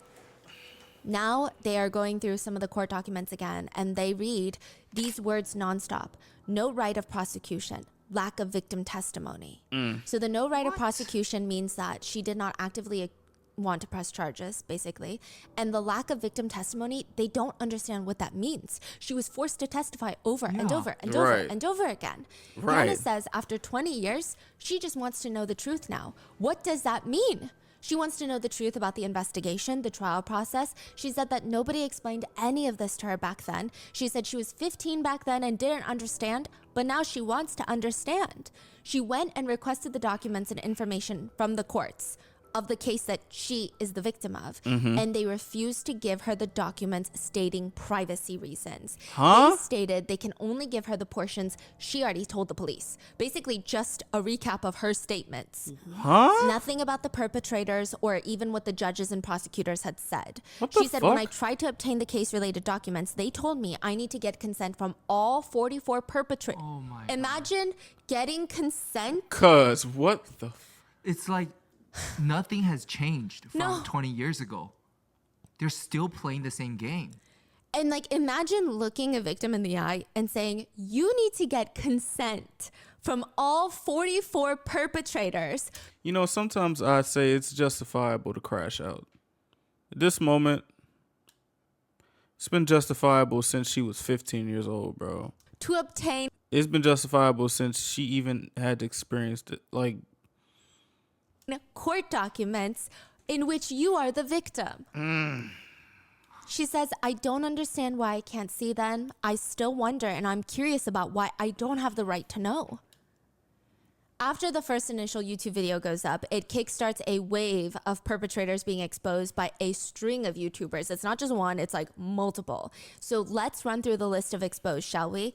Here's a legal disclaimer. These are all internet allegations, and unless there is some transparency and justice achieved legally, we can only state that these are speculations. Some of the accused have come forward themselves to confirm that they are connected to the case, while others have come forward to deny that they are part of the case and accuse people of defamation. So with that being said, all of this is alleged moving forward. Park, from the beginning of the episode, is working at his aunt's restaurant, which is a famous matjip. Matjip in Korean is like a really good title. It's like a restaurant known for their unique and delicious food, which means it's bustling. A lot of business. He has a wife and daughter that he spoils with designer goods. And then we have Shin, also part of the main 44. He was working at a Volvo dealership. He has since been fired after being exposed. Good. But prior to that, he owned 2 expensive foreign cars and played golf on the weekends, which those 2 things are status symbols in Korea. And this made netizens so infuriated. He has 2 cars? Yeah, and they're not Korean-made cars. So the average Korean, drives a Kia or like a Hyundai because they're the most affordable, right? Yeah. But he drives foreign cars, which the import tax, it's always more expensive. Yeah. And golf on the weekends, those are status symbols in Korea. That's like you made it in Korea. He allegedly posted online to air out his frustrations. I received hundreds of calls and unknown people contacting my company to protest, which led to me having to leave the company. I'm overwhelmed with emotions. Nigga, you ain't I don't leave. You understand, got fired, and I don't know nigga. where to start or what to do. The people around me are boy, you ain't leave. Stop lying to niggas. You got fired. suffering too much because of me. And the important thing is, I did not commit SA. I'm only thinking about whether this incident being brought to light again has hurt the victim's feelings more. He's basically saying, guys, bringing this up, you're only hurting the victim. But he didn't deny. Or he kind of denied. Yeah. And he's like, all I can think about is, are we just harming the victim even more by bringing this up again? Oh my gosh, cut the shit. For 3 days, I haven't even been able to swallow even a sip of water, and I feel like I'm having cardiac arrest every day. You a bitch. If the victim agrees, I'm willing to undergo a reinvestigation. You a bitch. This seems to be a growing trend that whenever people are exposed in Korea of doing bad things, they want you to know that they have not eaten. And many Korean netizens have commented, 어쩌라고? Which roughly translates to, and what do you want me to do about it? Yeah, like it's what? such, I don't know what to do with this information. What do you Fuck? want me to do about it? I don't Eat, care. nigga, you rich. Third offender, Go. He works at LGU Plus headquarters, corporate office supplying devices to agencies and retailers. After being exposed, he has temporarily been reassigned to a different apartment. What does that mean? That means he's not fired. Like they hide him to somewhere else. Yeah. What? He is married with a wife and a daughter. Fourth Somebody offender, married Kim. this nigga? He works at the park sports team of the Miryang Facility Management Corporation. He has since come forward to state, at the time of the incident, I was forced to participate due to threats from seniors, not because I wanted to. Sure, Jan. He continues, I reached a settlement with the victim, but I will definitely sue those parties involved for the witch hunt and defamation. Don't harass someone who's trying to live earnestly. He also misspells defamation. Fifth offender is Joe. It's said that he is currently wanted by authorities for a separate crime. Prior to that, though, he really liked to post quotes on social media that read, no mercy is needed for those who aren't human. Life is one mountain after another. The video states, the 39 who haven't been revealed yet should live with an uneasy heart, atoning for their actions as they're carrying a ticking time bomb that could go off at any moment. Why does everybody get so poetic after they do some inhumane shit? Like, what? How? Why? You dog, you're a rapist, bro. Shut the fuck up. Like, what? Oh, this is one of the YouTuber who's exposing these people. They're saying that you guys better watch out. Kids, we're coming for you. Oh, sorry. I thought he said that. I was about to say, oh, never mind. I take back what I said. Next, we have police officer Song, one of the team leaders investigating the Miryang case. He received brief disciplinary action for violating human rights for this case, but he continued to live his life as a police inspector until his retirement in 2016. Then he went on to serve as the president of a local kickboxing association, ran a gym. He taught kickboxing to, quote, juvenile delinquents to help them on the right path, even providing scholarships. What the hell? The YouTuber argued, had investigator Song investigated properly and the victim had been properly protected, there would be no need for me to disclose the perpetrator's personal information on YouTube like this now, 20 years later. It said the police officer that scolded Hannah for muddying Miryang's waters is Officer Kim Tae-hyun. He only received 1 month of disciplinary suspension for being like, you're ruining our good town's name. So this is a separate one from Song. Yeah. And he only got 1 month, so he still had his job. Oh, yeah. And today he's doing what? He's either still an officer or retired. Or a lot of these people have gone into private practice. So they work for companies or like a security agency. Officer Cho Won-kwon, he was the sergeant at the time. He was one of the two at the hostess bar that made fun of the victims. Oh my God. Yeah, it's unclear what he's doing now, but he only received a light disciplinary action of a pay cut for the hostess bar incident. Detective Jung was also there at the hostess bar encounter. Allegedly, he was also overheard getting drunk with colleagues talking about how they're all going to get promoted soon because of this huge Miryang case. Then we have Hyo, a perpetrator who now runs a chicken restaurant in Miryang. He allegedly told the victim's family things like, let's see how well you live after reporting this. You better watch your back. Perpetrator Shin, who apparently just has a dirty look on his face all the time. He had beaten up kids all throughout high school. It is unknown what he is up to now. Perpetrator Lee was a fighter in high school. Unknown what he is up to now. Perpetrator Jun was described as a psycho in high school. Those who knew him said, yeah, he was beyond crazy and beyond help. He was going to go on to like kill someone or something. He's that crazy. Fuck. Unknown what he is up to now. Perpetrator Kim bullied kids for no reason at high school for no reason at all. Now he provides private loans as an adult, illegal, charging over 800% in annual interest. He's a loan shark. What? Yeah, the he's a hell? predatory loan shark. And I'm sure if you don't pay him back, he's not going to be not violent. He even has the audacity to appear on people's live streams. What? Yeah, he had a roommate that was a live streamer, and he would just hop on with no shame, no fear. He was not hiding. The live streamer had to apologize because he's like, I had no idea that this random roommate was part of the Miryang 44. Like, how would I have known? But the fact that he has no fear and is willing to be that public is crazy. Niggas think they forget. Another perpetrator, Joe, one of the most demonic guys in high school, is how he is described. Unknown what he is doing now. Next is Park, who used to run Burning Makchang restaurant. What's that? It's a burning pig intestine barbecue restaurant, and after being exposed, his restaurant was quietly and quickly shut down. The next exposed alleged perpetrator is Jew. It said that after being exposed, he feels very wronged because he never essayed anyone. He also makes a note that he did not want to essay that victim, almost as if it's like, if it were anyone else, maybe. Like, what y'all be saying? So this person came out with a... These niggas be so stupid. Like, I say, like, I wouldn't do that. So you would do another one? Statement? Yeah, and he said, I feel wronged because I never essayed her. And he has this whole story about how he just didn't want to essay her. What the fuck? He doesn't say anything about her looks or anything, but it's almost the implication of like, had it been someone else, maybe things would have been different. Maybe he would have essayed her. Wow. It's just really bizarre. He expressed his frustration, stating that none of this would have even happened had the victim not even come to Miryang in the first place. Basically asking, what was she even doing in Miryang? Bruh, you were... Still saying that today? Yeah. He writes, I know this incident is wrong. At my age, though, it's a time when we should have been meeting girls and having fun. So I'm angry and frustrated to be involved in such a bad incident. I didn't meet the victim many times and I didn't have relations with her. He does admit that he was one of the perpetrators present at the tennis court when she was essayed, but he claims he did not hold her arms and legs down while punching her to essay her. What did you do? You ain't go to no cops. You ain't tell them to stop. You just as bad as these niggas. Which is oddly specific. He continues, the victim kept saying we had relations, so I unfairly went to a juvenile detention center for a little bit. He states that at most he should be charged for is attempted R-word. He says the victim is also a problematic child. The way she was threatened to come to Miryang, that's not true. It should have been fine if the victim didn't contact us first, but she called our friends here and there and saying she's in Miryang, let's meet up, and we ended up drinking. You're kidding me. And we're also guys. So out of curiosity, the incident occurred. What? Wait, this is happening right now? In 2024, he's basically stating that this whole gang essay for a prolonged period of time happened out of curiosity. We're also guys. So out of curiosity, the incident happened. But don't tie me into that shit, boy. You ain't no guy, nigga. You a hoe. You a animal, nigga. Hell no. I'm just sorry for causing national shame and making such a bad incident appear in the media because of my Miryang friends. And I don't believe that she ever tried to self-exit. If you look at the situation, it just gets worse and worse and worse.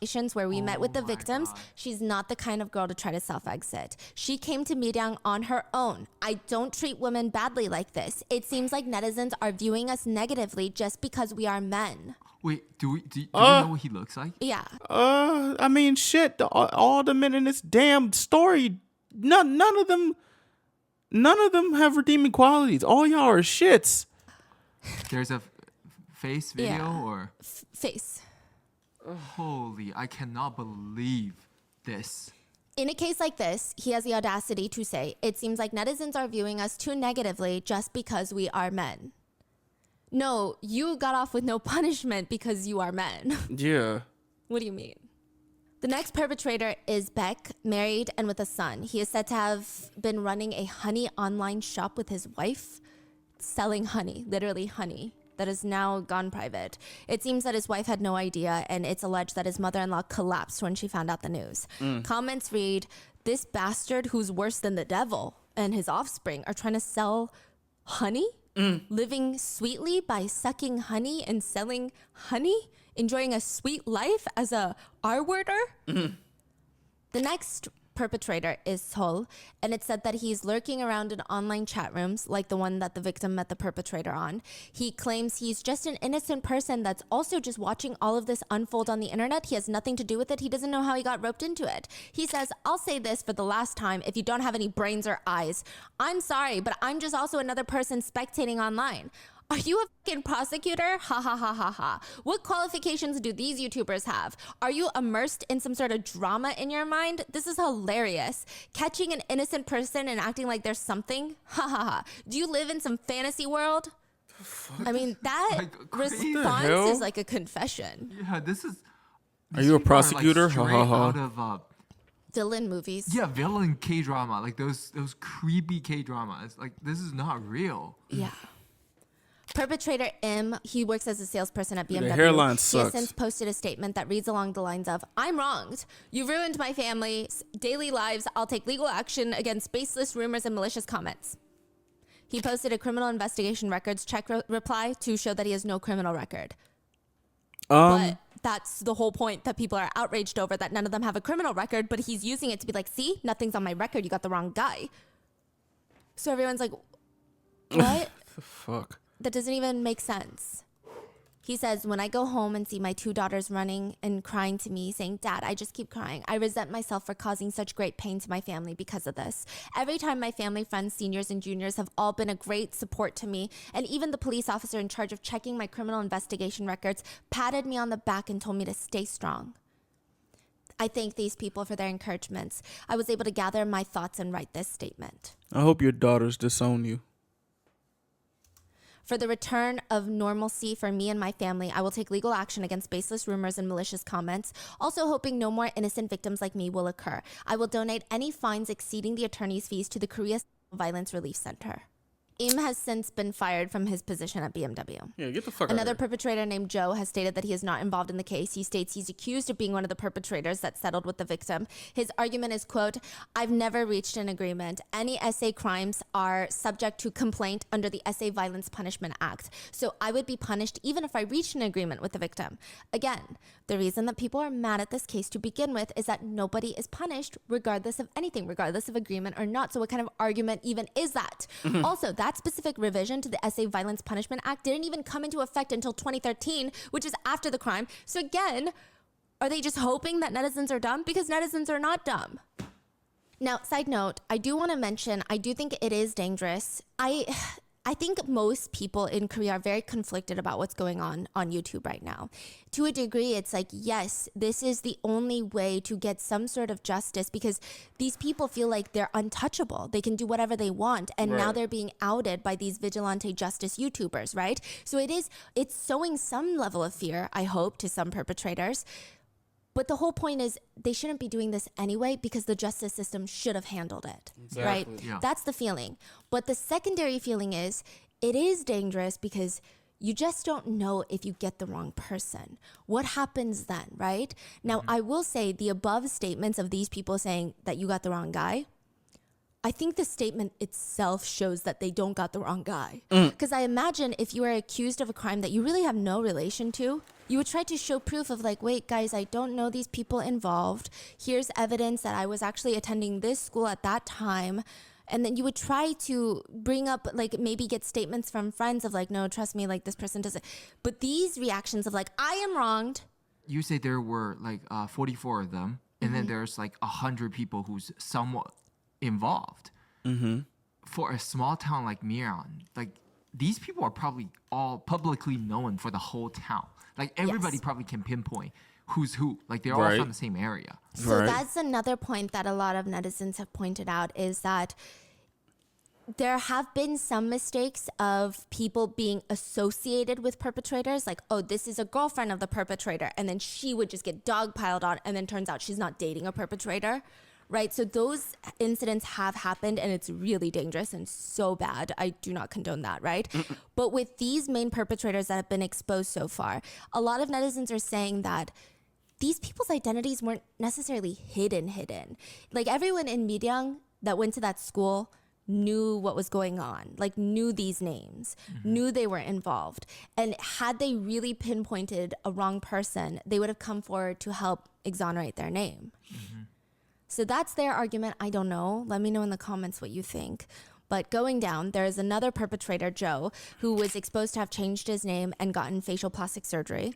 He has been suing netizens who leave malicious comments exposing him. But get this, the lawyer that is representing him is the former presiding judge over the Miryang case. Judge Hwang Jin-hyo, retired as a judge, has gone into private practice where he is now representing accused criminals, and he is now helping one of the Miryang accused perpetrators to sue for defamation. This story is terrible. This story is, bro. Wow. But you say this guy had plastic surgery, name change. Yeah. That says a lot. So also another thing that's allegedly happening is that behind the scenes, a lot of the perpetrators are going to YouTubers and saying, hey, if you don't out me, I'll give you a list of 10 names of perpetrators. What? Like they're all trying to out each other first. Oh, wow. And another side note, Joe and another perpetrator, they're suing people for defamation together, right? Now, their friendship went south because Joe would just take all the money. I think he made like $100,000 in defamation lawsuits.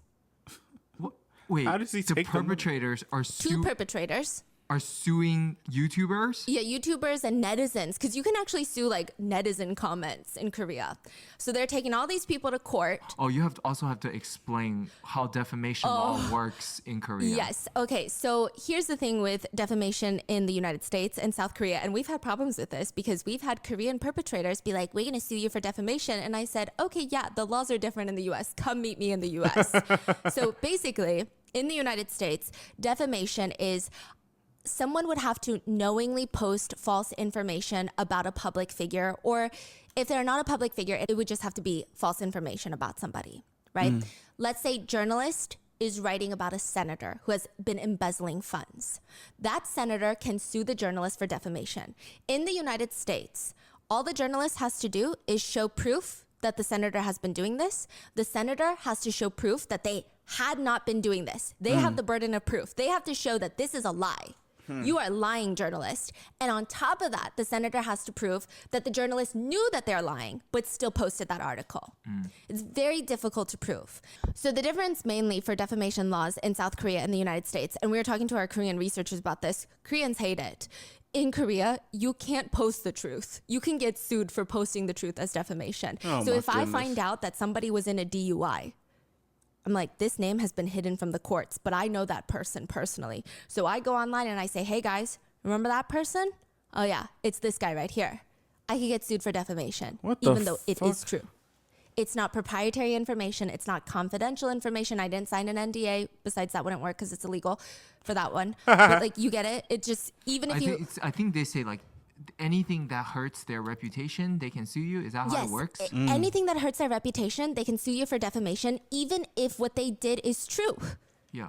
Even if they're right to their reputation being damaged. I don't get it, but hey, it's not my country, so hey, shit. It's true. That's crazy. It's just the weirdest law. That is so crazy. Our researcher was telling us that it might be, they don't agree with this law, but they're saying it might be because Korea is a very small nation. And so even if they post the truth, it could ruin your whole career forever and you would not have the chance to rebuild a life. So most of this would cover things like allegations of cheating on your partner and stuff like that. But it doesn't make sense. Nobody likes this. Yeah. Like, who are we really protecting here? Now, Joe also states, the fact that I received no punishment means that I have not done anything wrong. I am innocent. That also is the dumbest statement I've ever heard, because that's the reason that people are mad, is that Did they forget like that this is nobody received punishment. He's saying, I'm innocent because I didn't get punished. And he also ends the statement with, I will sue all of you. all right. It's speculated that he has sued over 200 people. And another perpetrator named Park, his dad was a city council member at the time of the crime in Miryang, which begs the question, are we sure that they did not influence the investigation at all? Park is currently working as a manager in a massive global corporation. Then we have Kang and his mom. Kang is now a homeowner, and his mom posts about how happy she is after COVID lockdowns to be back with her friends, and she feels so, quote, alive, and I'm so happy. She's also the one that called Hannah a gold digger. Lawyer Im has been exposed as being the one that repeatedly asked Hannah's little sister if she wasn't assaulted because of her weight. It said he now runs his own private practice in the victim's hometown. Who's exposing this? He's a criminal defense attorney that reps clients who have been accused and charged with. Who is this YouTuber like close with these people? Cause what? This is a lot of info, man. With home invasions, aggravated assaults, essay, and drug charges. Fuck. The YouTubers allege that he is not a lawyer for victims, but clearly one in the business of protecting perpetrators. Then there's perpetrator Lee. He has actually posted a full-on, quote, public apology, if you can call it that. He says that he is posting this video to apologize to the victim, that he's extremely sorry and has been sorry since 2014. He said it took a ton of courage for him to film this apology video, and yes, his wrongdoings are hard to forgive, but once again, he apologizes. The apology was not well received. Most netizens commented along the lines of, honestly, he would have been better off just looking up the standard apology template. If someone didn't even know what he was talking about, they would have no idea what he's talking about or who he's apologizing to or for what. He just refers to his crimes as the incident from 20 years ago. Side note, the standard apology template in South Korea goes like this. Content you should mention. Who are you? When, where, and what you did and how. Who did you harm? Are there any facts that have been reported differently than the actual situation? How are you planning to reflect? How do you plan to take responsibility for the matter moving forward? Bro, the fact that there's a template is hilarious. There should be a YouTuber apology template. Content that should not be included. There's literally a rule book online for this, for apologies. Content you should not include. The words and phrases unintentionally. This is all a misunderstanding. I will be more careful in the future. I feel wronged. I am not the only one at fault. I mean, this is like you learned this in 5th grade. Yeah. I ain't learned that in 5th grade. And I'm sure nobody feels this way, but just in case somebody does, to be fair, right? At least he apologized, unlike the others. No, allegedly another expose YouTuber received information about his wife's expensive apartment that his wife's family owns and the stores that they run. So in an attempt to not have that information published, he promised the YouTuber, I will formally apologize to the victim. Right, so he didn't want to apologize. No. Boo. Yeah. Then perpetrator Kim is exposed. He is currently working as a traveling air conditioner installer, which is terrifying to think he's let into people's homes and he travels for work. Perpetrator Yoon Jin Sang is exposed and makes an apology video saying standard apology but worse. He beat Hannah with a belt and an iron pipe while assaulting her. So I'm not sure how you can. So this person exposed his own face as well? Yes. Now he was exposed for beating her with an iron pipe. While assaulting her. Yeah, so I don't really know how you can even pretend to be remorseful for that. So his apology video just doesn't really go over well. Like, oops, sorry, I didn't know. Yeah, I mean, he does try to make himself look good by saying that he never stole. These niggas think they doing a big one with this shit. No, boy, you still need to go to hell, nigga. Stole from the victim, though. Like, never stole her money. Oh, wow. Oh. Lastly, there is the cousin. She was originally thought to be a victim in this case because that's what the police initially released to the press. However, it is being cleared up that she was never a victim. She was actually part of the perpetrators. She dated one of the perpetrators and completely turned a blind eye to her own cousin Hannah being tortured and essayed Disgusting, for a year. bitch. She also begged on her knees for leniency for her boyfriend. Not for forgiveness. Allegedly, yeah. Now, Dick can't be that good. It can't. No way. No way. The same meat that was used to rape this girl? No way. one of the more startling revelations through all of this is a girl named Huang. She is being exposed as allegedly being a girlfriend to one of the perpetrators during the crime. It's alleged that not only did she know that her boyfriend was doing this to the victim, but she allegedly helped record it and even called Hannah ugly and taunted her as she was being essayed. What the fuck? There is an old post that was dug up from when the perpetrators were all released with a slap on their wrist. She writes to another friend, "Did all get sorted out okay? I've heard that apart from 3 people, everyone else has come out of detention fine. Those girls were so ugly anyway. Anyway, everyone, good work." Now, it's been alleged that she has now grown up and become a police officer. What? Netizens even dug up her alleged application to become a police officer, and she wrote, allegedly, "I'm a very honest and diligent person. I think about crimes from the viewpoint of criminals too. In the case of SA, I am able to consider both victim as well as criminal's position and whether the victim did not walk around in a manner encouraging to be assaulted. I can also do some martial arts as well." What the fuck? Huang has since then apologized, if you can call it that, saying, "I posted that without knowing, but I deeply regret my actions that broke the victim's heart. Girl, I shut sincerely up. bowed down with my head." Girl, shut the fuck up. Netizens have commented, "Is her application a comedic piece? They are not police. They are gangsters. She's friends with offenders, for crying out loud. What kind of person like this becomes a cop? That's why we have crazy crimes in this nation." She's apologizing. Last time I checked, she's still Facebook friends with offenders. Huang is so very sorry that she has now waged a lawsuit against the netizens that have exposed her. Oh, so sorry, huh? Side note, a lot of the investigators working this case, before and after some of them were exposed, they're all avoiding interviews. They get agitated when reporters show up to even ask them a question about the case, which, if you didn't do anything wrong, you have nothing to hide. One police official did state about the officer scolding Hannah for muddying the waters of Miryang, because that was a big deal. He said, "That person was from Miryang, you know. He probably felt like the community was one big family, so our staff scolded her." He shouldn't have done that. You know, from the female student's perspective, that must have been difficult, right? This is crazy. This shit is nuts. In total, only 8 of the officers that violated Hannah's human rights received any disciplinary actions. And even the ones that did, I mean, could they really be considered disciplinary actions? So far, a total of 29 identities have been revealed on YouTube so far. They're not all the 29 of the 44. Some of them are officers, judges, lawyers. Many are in the 44, but others are also friends of the perpetrators that said heinous things, like that girlfriend that became a police officer. So there's just a lot. Now, some of the perpetrators are actually trying to reach out to the victim, demanding that she help make all this go away. No. Which, why does that happen so frequently? Why does the responsibility get put on the victims again? As if she's responsible for any of this, making her feel like if she doesn't help the perpetrators, something bad will happen. One of them sent Hannah a message. This situation has gotten so big that some of these guys are out here losing their jobs and you're just staying quiet. Some of the perpetrators didn't even directly participate in the essay. You should at least confirm that and do something. Why are you staying quiet? Who is this? One of the perpetrators. Undisclosed, yeah. Whoa. Like, what that the hell? That kind of request should honestly, if I ran my own country, it should result in solitary confinement right off the bat. Like, you want to be dumb? Be dumb by yourself. We don't have to witness that.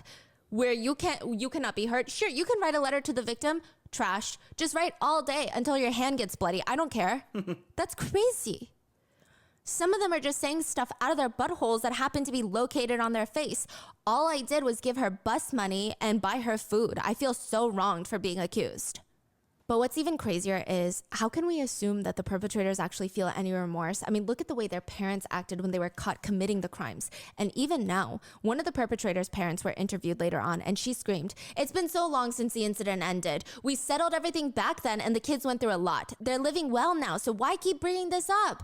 There's so many people living quietly now in this country who have committed even worse crimes." Bro, At no. the time, these kids were high schoolers. No. They made a momentary mistake, so what do you want us to do about it now? Another mom was questioned and she said, "No, my son didn't even touch that girl." There is evidence he filmed videos of it. He didn't do that. He ended up just like this for being present at the scene. The lack of neurons firing in these parents' brains needs to be studied. One of the family members even just states, "I feel like what's known to the world and what actually happened are very different." Another mom protecting her precious little boy, her son, the most important human to exist, states, "Why do I have to feel sorry for the victim's family? Why? It's not like we haven't suffered. Do they not think about the damage we suffered?" These people not have no type of sympathy, like, at all in their bones. These people are terrible people. It's always terrible people. It's like, okay, we know where these perpetrators get that shit from. These parents are fucking terrible. If you're gonna have a daughter, you better raise them all right. Right. You have to raise them right so these types of incidents don't happen. Those kinds of girls, they come to the boys and wag their tails. Do you think any guy isn't going to fall for it and be tempted? Honestly, do you think that we're not talking because we don't have mouths? What? Okay, so that's a Korean phrase, which basically translates to like, do you think some people don't talk because they don't have a mouth? And it means like, do you really think we have nothing to say? Almost implying like, we're just not saying it because we're above it or we have something that would hurt the victim more. Like, we have so much to say. Shut the fuck up. It's very bizarre and unhinged. Shut the fuck They up. are just as nasty as these guys because that's exactly how they turn out this way. It's like, what, you bro? You see Bitch gonna say, "Oh, raise your daughter right." Your child is a rapist. Who are you to even see? That shouldn't even come out your mouth. You should never raise your hand again. You should never get a raise. You should never rise up from your fucking slumber, bitch. Like, what? You're a terrible parent. The fuck? Who raised these boys? You know. Miryang, the city itself, is getting canceled right now with tourism boycotts, products from Miryang, as well as food and any agriculture being boycotted by many civilians.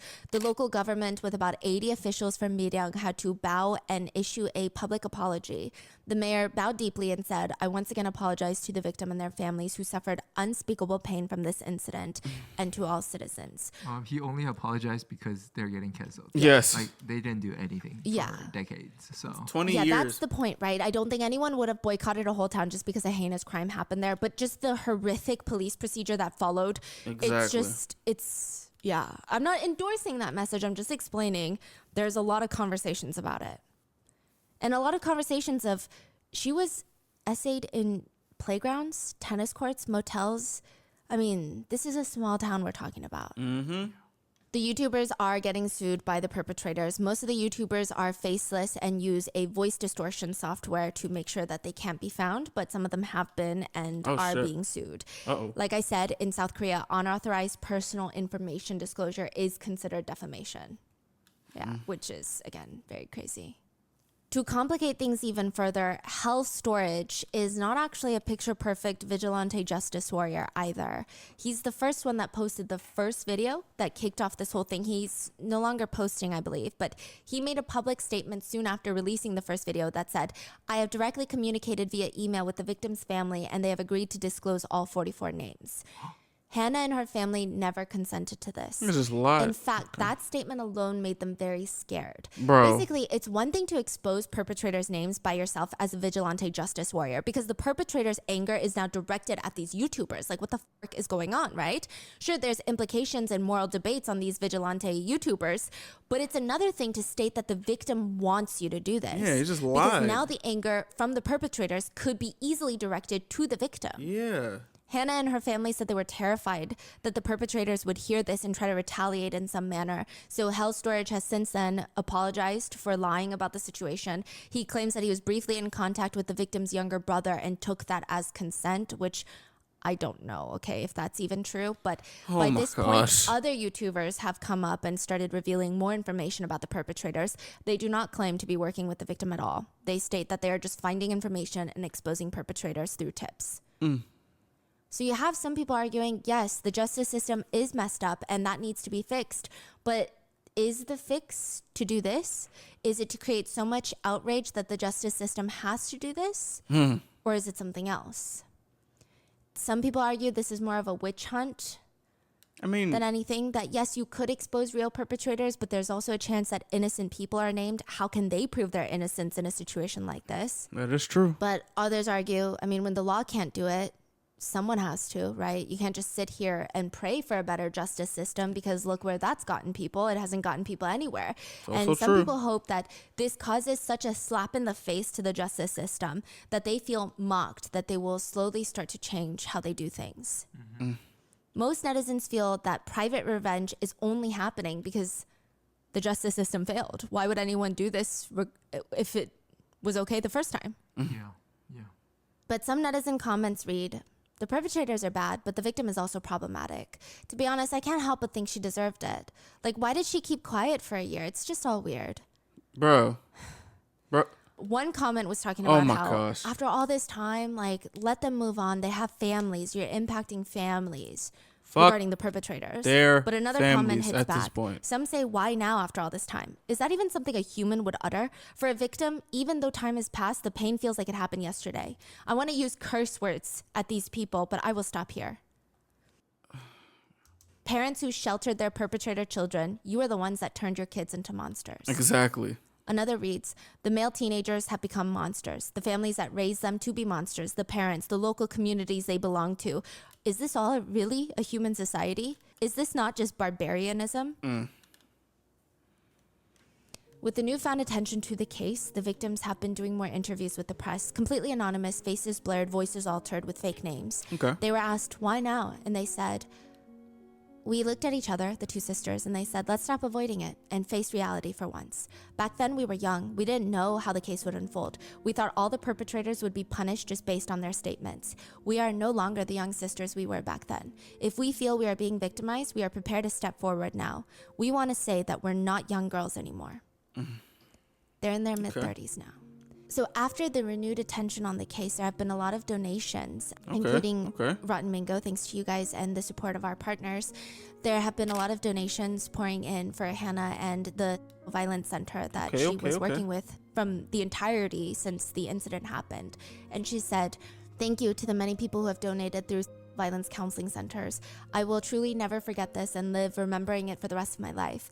Even after 20 years have passed, I would like to express my gratitude to many people who have remembered us, friends, sisters, and neighbors who have been close to us. Thank you to all of you who have given us strength. We were able to speak our hearts for the first time. Okay. I've decided to use the donations for a deposit for public housing, and I'll be moving soon, and use the rest for treatments and things that I couldn't have done before. Thank you so much. Okay. She said, I have never once forgotten the face of the perpetrators. Not once, all 44 of them. And the violence center that she works for has made a statement on her behalf stating that they are not attached to any vigilante YouTuber. Like, they're not talking to any of these people. The one thing that she does request from the public is she just hopes they don't forget. And it seems like she hasn't either. Okay. And we shouldn't either until something changes. I agree. And that is the case right now of the Miryang 44 that has come up again. What are your thoughts on this case? I mean, it's crazy. Everything that we thought we knew also turned out to be false information leaks from the police. I don't even understand the purpose of those false information leaks. Like, why group the sister? Why group the cousin? It's just so bizarre to me. The way that everyone, every step of the way handled it, the defense attorneys, the judges, the investigators, is so mind-boggling. What are your thoughts? Please stay safe, and I will see you in the next one. I'm glad that she's doing well, or is doing a little bit better. But, dog, I have never seen someone being failed by something that you should have your trust in. She was failed so many times, bro. Like, that shit is unacceptable. And the fact that these people get to live their lives in bliss, it's fucking disgusting. I hope they find all of them too. I'm not even gonna lie, bro. Like, cause this shit is sad. Like, all this happened from her misdialing something. She didn't deserve none of this at all. And if you think she does, you're a fucking